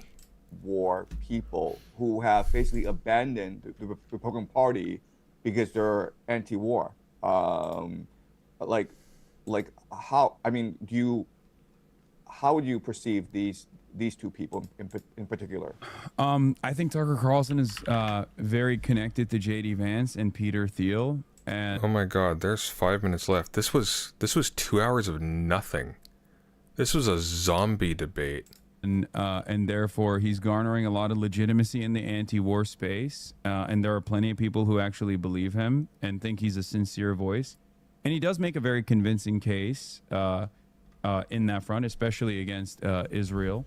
And regardless of what he is saying, I still think that his ultimate ambition is to either take that legitimacy and lend it to J.D. Vance, or maybe even take that legitimacy into going through with his own ambitions of higher office and maybe even run for president. That's what I think. MTG? But I don't think it's like a real. MTG's a woman. She's not going to run for president as a Republican. She would lose. I mean, They hate women, and she turned on Trump. I think it's ultimately going to be him lending that credence to J.D. Vance. That's what I think. And I don't think J.D. Vance is actually a critic of Israel in any way, shape, or form. I think he's just performing a role for Peter Thiel. And how about MTG? I think Marjorie Taylor Greene is just, I mean, she's a little bit of a kook. She's a little bit of a crank. Here's the thing. I think both Tucker Carlson and Marjorie Taylor Greene do sincerely think that the violence that they saw in Gaza is unconscionable. I do think that.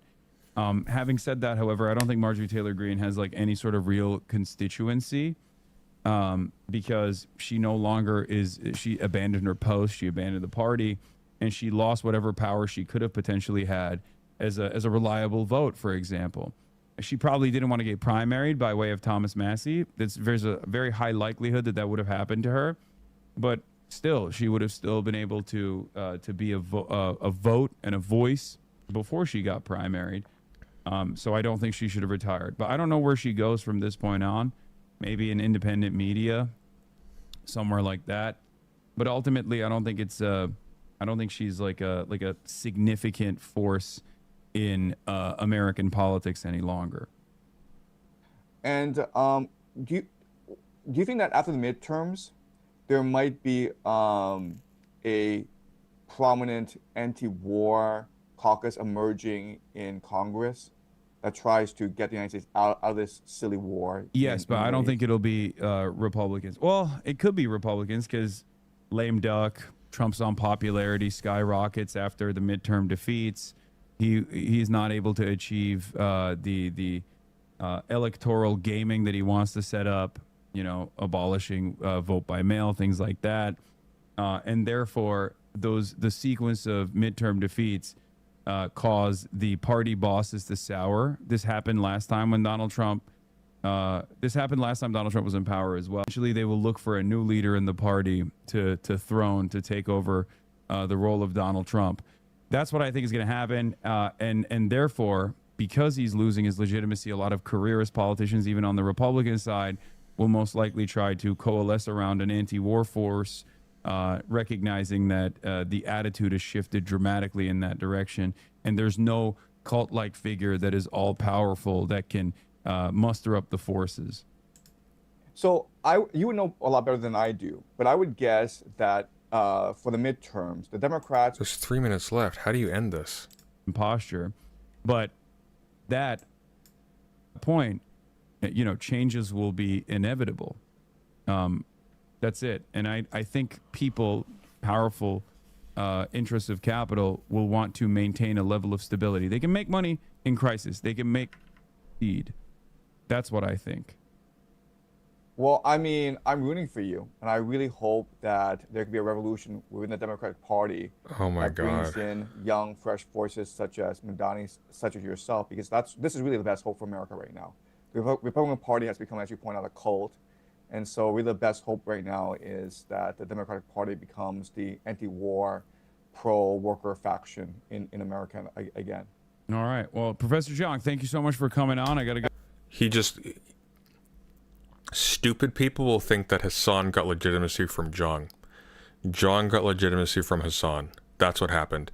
He just sold himself to Hassan's audience with that last line. You idiots. You idiots. Ugh. Okay, I'm going to send you to Kidnakin. You guys have a good night. Take it easy. He just served a tremendous amount of clout and social capital to a radical right-wing anti-Semitic conspiracy theorist, and tied himself to him as a result. Just so dumb. So fucking dumb. Anyways.